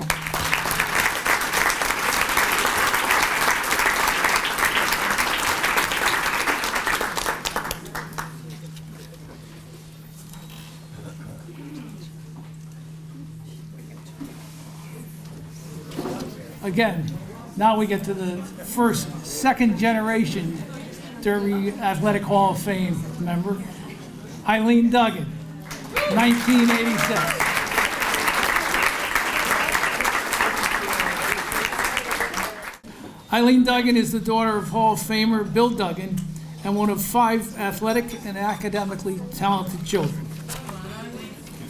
At DHS, Eileen was a top performer on the softball diamond, earning All-Valley, All-Hoosie, and All-State honors both junior and senior years. She was a superb hitter, batting .500 for the 1985 state champs, the only one for softball in Derby history, and followed that up with a robust .429 the following year. And this isn't slow pitch, this is fast pitch.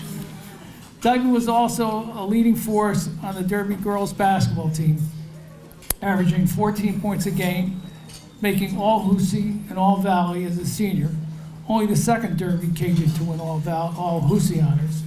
She helped lead the team to the Class S semifinals, to date, the best finish in Derby High School girls history.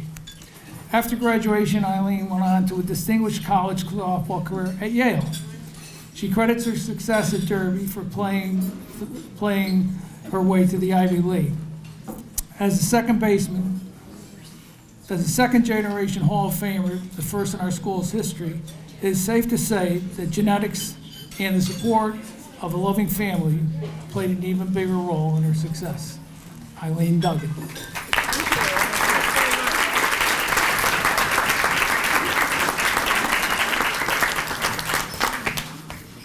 Hello, everybody. Thanks, everybody, very much. Thanks to my family, my daughter, my parents, siblings, their spouses, my nephew, aunts, cousins, and our family friends for being here. Really appreciate it. Thanks to the members of the committee, led by Mike Kenichi, and including two of my classmates, Dan Shea and Tom Abel, for even considering me for membership in the Hall of Fame. It's really special to be among this group of inductees with whom I have many connections: a coach, a teacher, a teammate, and even the grandfather of my childhood friend. And it's also just a wonderful honor to be a member of the larger group of past inductees, which includes my dad. We had already shared the history of playing for state championship teams at DHS, and today's honor is the icing on the cake and allows me some extra bragging rights with our family. In his introduction, Mr. Walsh referenced that I've benefited from good athletic genes and family support, and he's right. Both of my parents are athletes. While my dad and I competed on the high school and college levels of tennis as an adult and played 4 years. As for support, whether it was my dad having a catch with me before his City League softball games, or playing horse in the backyard, my mom putting together some awesome high school and college sports scrapbooks, or my parents being in the stands at games throughout high school, college, and even beyond, they have always been an important part of my sports life. They knew early on how much I loved playing sports, and during the summer when I was 8, my dad gave me an important choice. The next day, we could either visit the Statue of Liberty or go to my first Yankee game. Even though I was a nerd at age 8, this was a no-brainer, and I know my dad knew it. I really loved baseball, and the next year, I asked my parents if I could play Little League Baseball instead of softball, which I ultimately returned to. I played in the league 2 years in the minor leagues and then 2 years in the major leagues, and for the first 3 years, I was the only girl in the league. The final year, Dawn Senstack, and an inductee last year, also played. I was simply awful the first 3 years. Strikeouts were plenty, hits were far and few between. But my parents continued to encourage and support me. And finally, in the last year, the practice, the repetition, the timing, it finally clicked. I became a confident hitter rather than an automatic out. And among my siblings, we still have arguments about who hit the most Little League home runs. And for the record, I think my brothers have some revisionist history in their mind when it comes to talking about that. Beyond sports, my parents have always been there for me, my siblings, and our families. When I describe my parents to people, I tell them that I hit the parent lottery. And I'm incredibly thankful that they remain an active and important part of my and my daughter Angela's lives. And while my parents' support was critical to my success as an athlete, timing has also played a huge role. And timing comes in many forms. There's the inner sense of timing that athletes have that can't be learned. There's a timing that's learned through repetition. Hit me another ball, throw me another pitch, let me shoot another shot. And then there's another type of timing that's neither within you nor learned by you. It's the timing of circumstance, of happenstance, of being in the right place at the right time. And I have been very lucky to be the beneficiary of that third type of timing. In my competitive family, coming in 5th out of 5 in a sports event would not be so great. But it turns out that coming in 5th of 5 children, the timing, certainly not in my control, couldn't have been better. My siblings are 5, 8, 10, and 11 years older than me. And while these age differences are less significant today, when you're going into 2nd grade and your brother's going to college, or when you're 10 and your brothers are 20 and 21, the likelihood that they will have a lot in common with you, or that they would be interested in spending time in you, is a long shot. Yet my siblings, all accomplished athletes in their own right, spent their time with me, encouraged my love of sports, and each gave me a little something that helped me to be a better athlete. My brother Patrick, who's 5 years older than me, was an All-American swimmer in college, but he couldn't get completely away from the Duggan pull towards basketball. And when he was in high school, on warm summer nights, he and his friends might play hoops in our backyard, and many times they'd ask me to join him. Pat also was accomplished in martial arts and self-defense tactics, and oftentimes, seemingly without warning, he was suddenly practicing his moves on me. Picture Kato from the Pink Panther movies. While my answer to, "Can you get out of this?" was often no, it didn't stop him from trying the next new move or me from trying to get out. Whether playing basketball with the big kids or trying to figure out that escape move, I think I developed a little extra sense of toughness and tenacity from the time my brother Pat played with me. My sister Maureen is 8 years older than me. We shared the same bedroom, and she knew that anything sports related made me happy. And as a good sister, she always tried to do what would make me happy.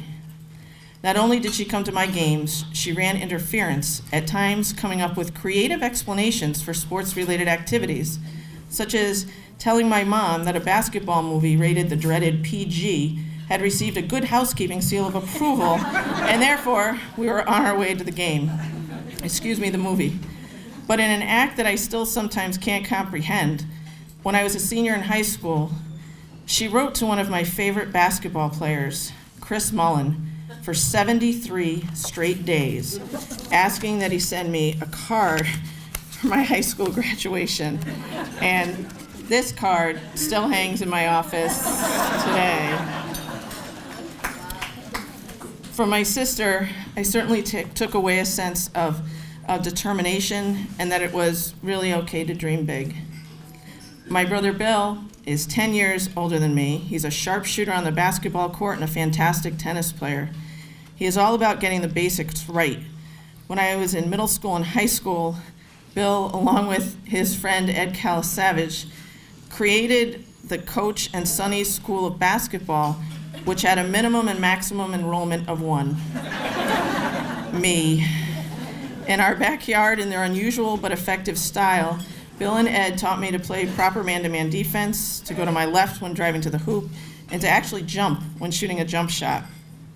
I had many games of 21 and around the world with Bill, and I'm not sure that I ever won. His mechanics were always just right, and if he missed one, he just hit the next one and the next one and the next one. Bill and I, along with Ed and his brother Bobby, also spent many afternoons playing home run derby at what seemed to be the cavernous Ryan Field, with me practicing how to chase down fly balls and clearly field grounders. Bill taught me the importance of keeping things simple and trying to stay true to the basics.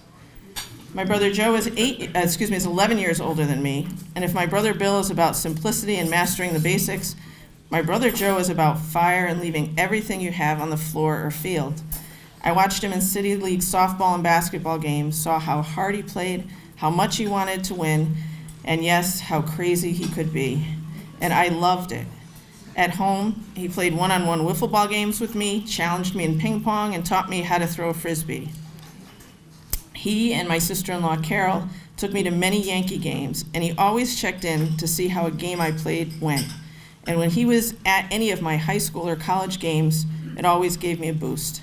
I knew immediately when he got to the gym or the field, as I could hear his voice above the others, and it just gave me that extra spark. And from him, I think I got a little extra competitive spirit or fire and the desire really to do whatever I could to win. So how lucky was I that my siblings took that special interest in me, and that in coming in 5th was the best timing that I could have and the best preparation for high school sports. In high school, the timing of circumstances likewise was critical for me as an athlete and for the success of our girls' teams. I was fortunate not only to enter high school as a classmate of Dawn Senstacken, but also to become immediate teammates with some fantastic two-sport upper-class athletes, among them Tracy Gaza-Grandini, Karen Marcuscio, and Kelly Dunn. This crew, along with Chris Wolf, had led the softball team deep into the state tourney the year before. Our coaches, Bev Moran in basketball and Red Clinch in softball, believed in us, believed that we could compete in the very difficult Housatonic League, where many of the schools were much bigger, and believed that if we could just get to the state tournament, we would do damage. And they were right. We went to the basketball and softball state tournaments 3 times during each of my 4 years, including a run to the semifinals in the basketball tournament my sophomore year.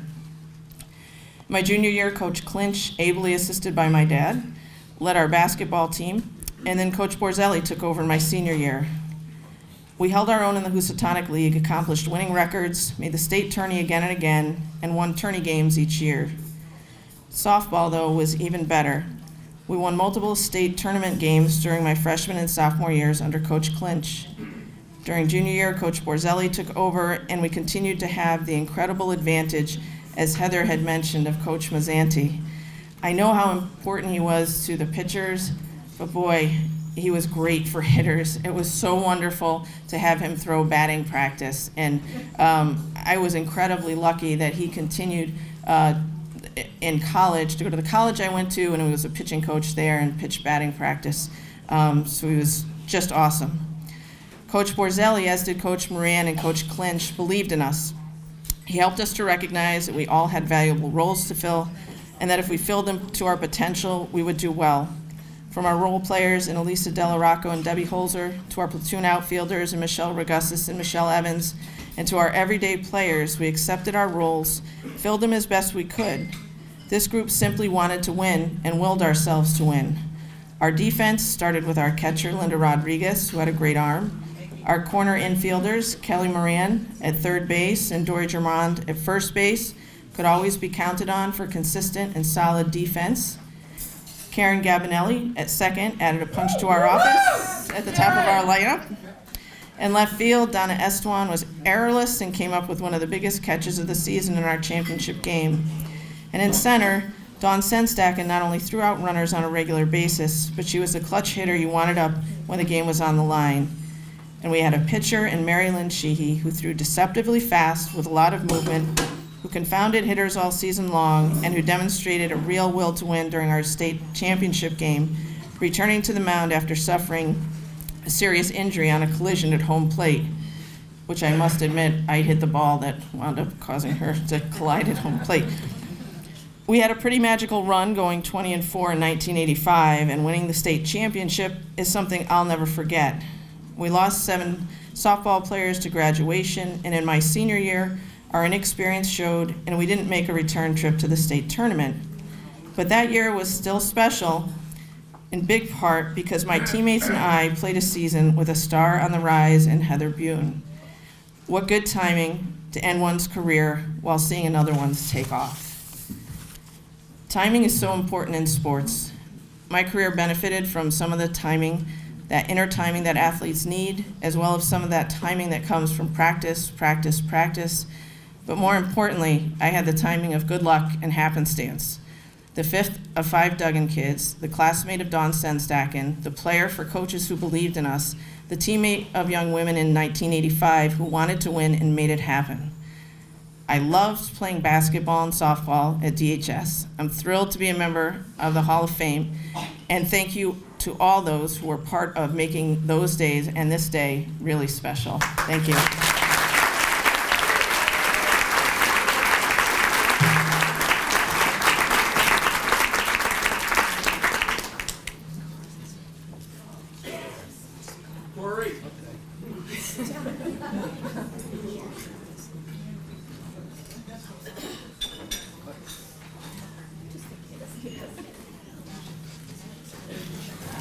Incredible athlete and an incredible family. Okay. John D. Francisco, Derby High School, 1964.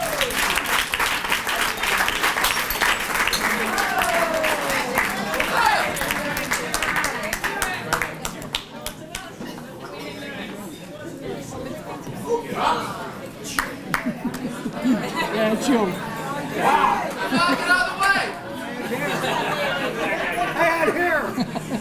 Yeah, you got a lot. This side. Not yet, John. This Not side. Now, this one, believe me, I could tell a lot of stories, but I'm going to stick to the script. See, Nancy, that could be good. As the son of longtime Derby baseball coach Tony DeFrancisco, it seemed like a natural fit for John to follow in Dad's footsteps. He spent his early coaching career as an assistant under Tom Fay, winning the 1977 Class S championship along the way, the first for the Red Raiders in the modern tournament era. When Tom stepped down after the '86 season, John took the reins and enjoyed a fantastic 10-year run as head coach. His 1992 team finished the regular season 12-8 before rattling off 5 straight in the postseason to capture another state title, the second of Dee's baseball coaching career, and the first as the head man. Despite playing much larger schools, 5 times over the years, Coach D led the team to the state tournament. The 1996 squad qualified for the tournament with a 10-10 record, and then got on a roll with the perfect blend of clutch pitching and timely hitting to collect another state title for the Big Red. Following the 1996 title game, D moved on from coaching, having been around the game for over 40 years. He was able to create a championship legacy of his very own, one that would make any father, whether coach or spectator, incredibly proud. John D. Francisco.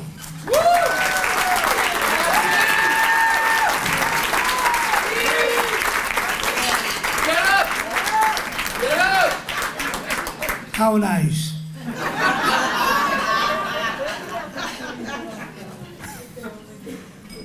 I'm usually napping at this time. So I'm in the middle of a nap, so in case I forget something, that's the reason why. First, I'd like to start off by thanking the athletic committee for inducting me into the Hall of Fame. I've been waiting 4 years for this.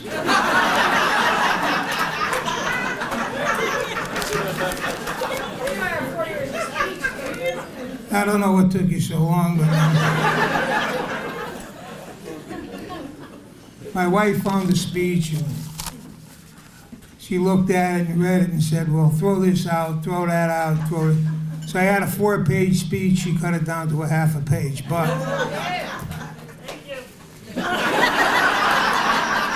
I rewrote it though, so maybe you won't be there. Maybe you won't say that after it's all over. No, but seriously, first I'd like to recognize my family sitting at table 8. You don't do things, you don't coach without a good support system, without a family who's willing to sacrifice your time at Derby High School, at the Ryan Field. I'd like to acknowledge my 2 brothers and sister-in-laws, Jim and Peggy Luchansky and Rich and Sue Linane, for coming today. And I would also be remiss if I didn't mention that my brother-in-law Jim is receiving the Lifetime Achievement Award presented by the National Football Foundation later on today. So he still found time to be here.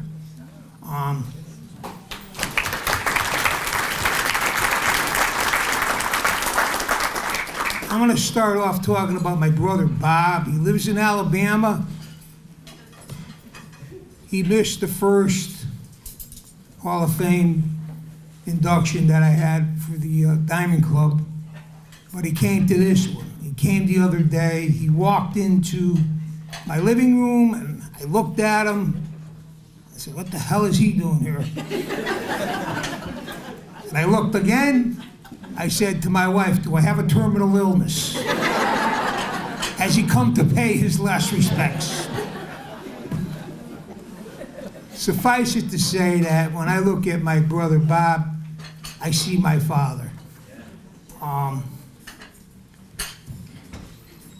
like to also thank my wife Nancy. Nancy's been with me for 40 years. I think she sealed her place in heaven. She's been with me through the good times and the bad. And she also always had in tow my 2 girls, Jessica and Jennifer. Jennifer now has her own family. I'd like to recognize my son-in-law, Joe Shriver. And I'd be remiss if I didn't talk about my grandson, Matthew, who I wish was here, but he'd be all over the place if he was. And my youngest, my pal, Jennifer. Jennifer takes care of me. She remembers birthdays, anniversaries, and I give her money, and she buys the gifts. So Jen, you know I love you. I also want to look over at table 10, and I see my buddy Charlie DeCenzo.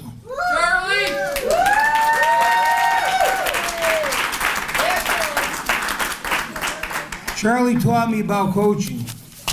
I learned so much from him. It was easy to become a good coach. All I do was follow his example.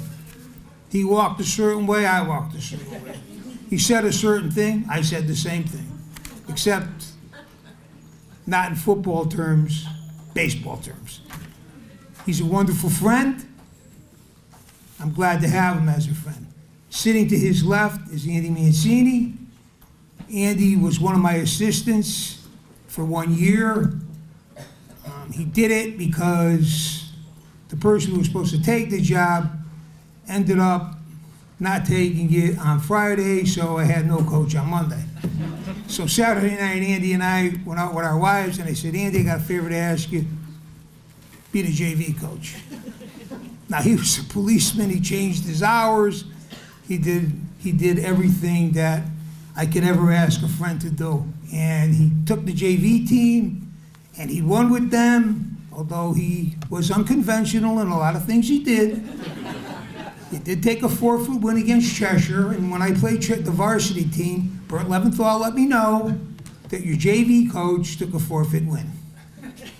He was also told to leave the game because one of the umpires thought somebody was saying something about a ball and strike, and he thought it was Andy. It wasn't, but he said, if you don't get him out in 30 seconds, you're going to forfeit the game.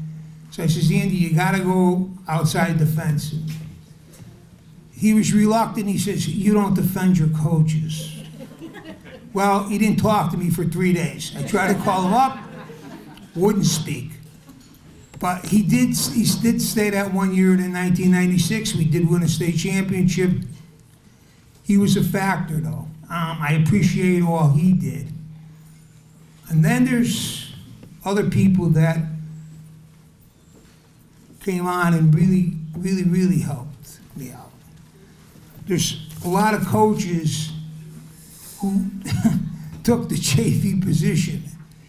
For me to enumerate them, I could, it was like Tony Lionetti, Jaco Fayette, Ken Marcuscio, Chris D'Onofrio, Oni Malerba, Ronnie Leno. It was like a litany of people. They were one and done.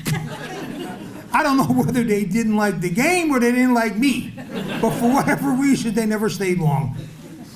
And then there was my best friend, Riles. When I got the job in '87, we talked, and I knew that Steve had been involved in the Senior Babe Ruth League, and I knew his acumen for coaching baseball. And we talked, and I kind of skirted the issue until finally I said, Steve, you want to come and help when you can? His answer was, I'll be there every day. And he was. And suffice it to say that without Steve, I would have never won anything. He kept me under control, which was hard to do. He threw batting practice. He worked with the outfielders. He had this card with 16 drills on them. He says, if they can get these 16 drills down, D, they're going to be good players. I says, okay, Riles, good luck. So when we had our first scrimmage, I named the starting infield, and I said to Riles, who's in the outfield? He said, what do you mean who's in the outfield? I told him, you're working with him. Tell me who to put where. So he did. And then he coached third base. And boy, did he coach third base. I mean, he never made a mistake. He was the best. He is the best. He's still doing it. He's doing it in Seymour. He really enjoys it. He's a tremendous coach. Like I said, you want to throw a bat in practice, he threw it. You want to hit infield balls, he want to talk about base running, he did it. And not only that, he practiced. We had the games. Then he'd come to my house. And we talk another 3 or 4 hours. And my kids got a big kick out of him. They loved him just as much as I do. And then I made him watch Hoosiers. There's always a part in there where the coach says, I apologize for nothing. And that's how I felt about any mistake I made. I have a very forgiving nature. I forgive myself for everything I ever done wrong. So Riles used to say to me, D, I'm going to bed. I'm leaving now. I said, no, just watch this part. Stay here, Steve. Just watch this part. And then, before games, I wouldn't eat. I couldn't eat. Look at me. And Steve would always bring a big sandwich, and he'd say, how can you coach a game and not eat? So he used to stop at the Full Belly Deli, and he'd buy me a sandwich for every practice and every game. So God only knows how much money he spent, but he said, eat this, it'll make you feel better. Well, I don't know if it made me feel better, but it sure tasted good going down. But I can never thank him enough for all that he did for me, all that he did for Derby High School baseball. He's a good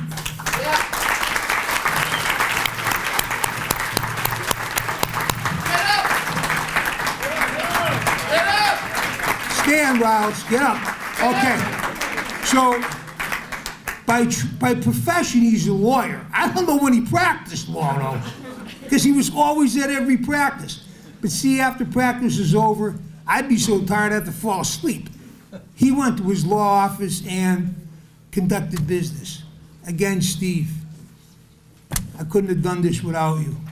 As I'm standing here, you should be right here with me. And that's just the way I feel about it. Then there's another guy, Andy Mancini. I talked about Andy, but I just want to tell you this.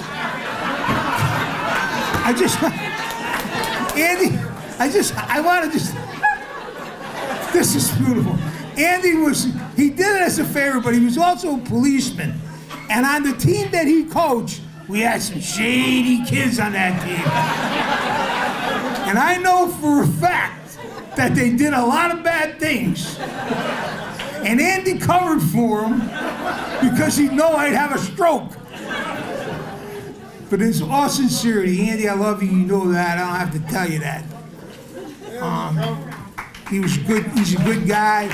We've become best of friends.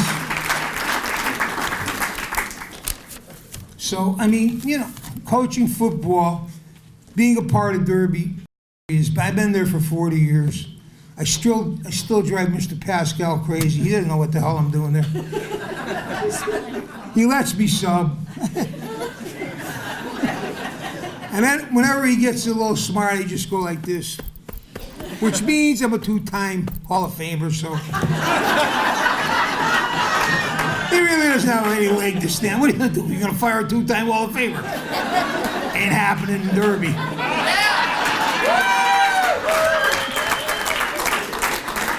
No, well, he's a great boss to work. He could be my son.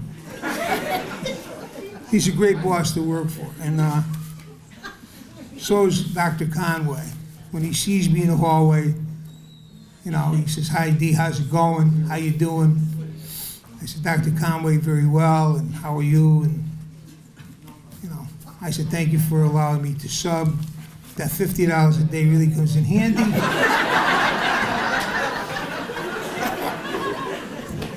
I have teacher's retirement, but my wife handles the checkbook, and I remember one time I tried to write a check, and she says, "What do you think you're doing?" I says, "I'm gonna write a check because I need $100. She said, "Put that pen right down now." So if you ask me how much do I have in the bank, I don't know. If you ask me how much I have in my checkbook, I don't know. But every day, she gives me $5.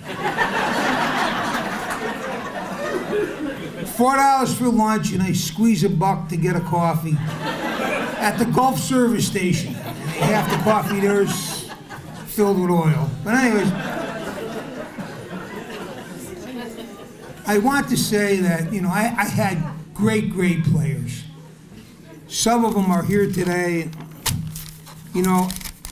and I really don't like to read lists, but some of the people I saw, Georgie French. Now, George, he's an interesting case because he played for me when he was a freshman. And now I coach football and he's the head coach. And every now and then, when I act up, he'll say, "D, shut up."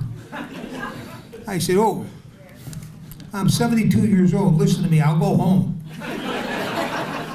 If you don't leave me alone, I'll go home. So, he's a great guy. He was a great player, and now he's going to be an excellent football coach. I'd also, well, of course, Ben. Without Ben, I don't win in '92. He just pitched and pitched and pitched. And I remember walking out to the mound because I thought as a coach I was supposed to, but I really had nothing to say to him. All I said, Ben, throw strikes and let's get the hell out of here, okay? And that's 11 innings later, we won it. And he was very instrumental in that. In 1996, that was a team, I don't know how we won anything. We were 10-10, and we just got on a roll, and we won the whole ball of wax. We had a good pitcher in Andrew Davis, and had a couple of good hitters, and we pieced it together, and they won. I didn't do anything. I just kind of sat back and watched them succeed.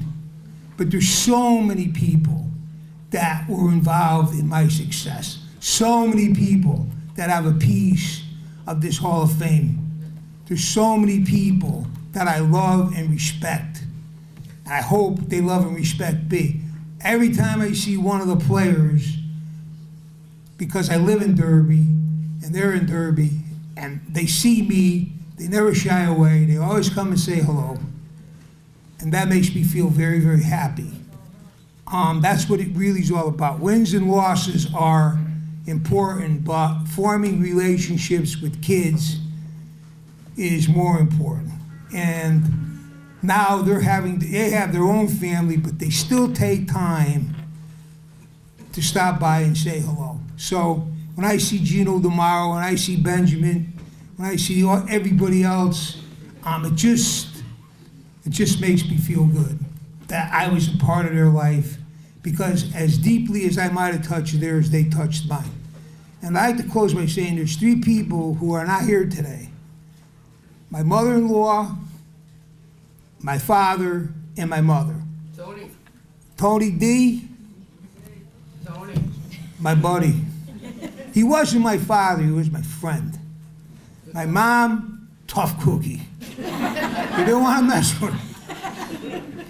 I remember when Benjamin was pitching in '92, she came down into the dugout and said, leave him in. I said, Ma, he doesn't have any more innings left. He doesn't have any more outs. She said, her word was this, cheat. I said, beautiful, Ma. I can't cheat. Don't you think the other coach knows he has no more outs? But, she was a great mom. And like I said, my brother being here makes it extra special. I was just so happy when I saw him. And again, I'd like to thank the committee. I'd like to thank my immediate family. I'd like to thank all my friends who are here. I know you're here for other people too, but this is a great, great event. I'm just so proud to be part of it. Thank you very much.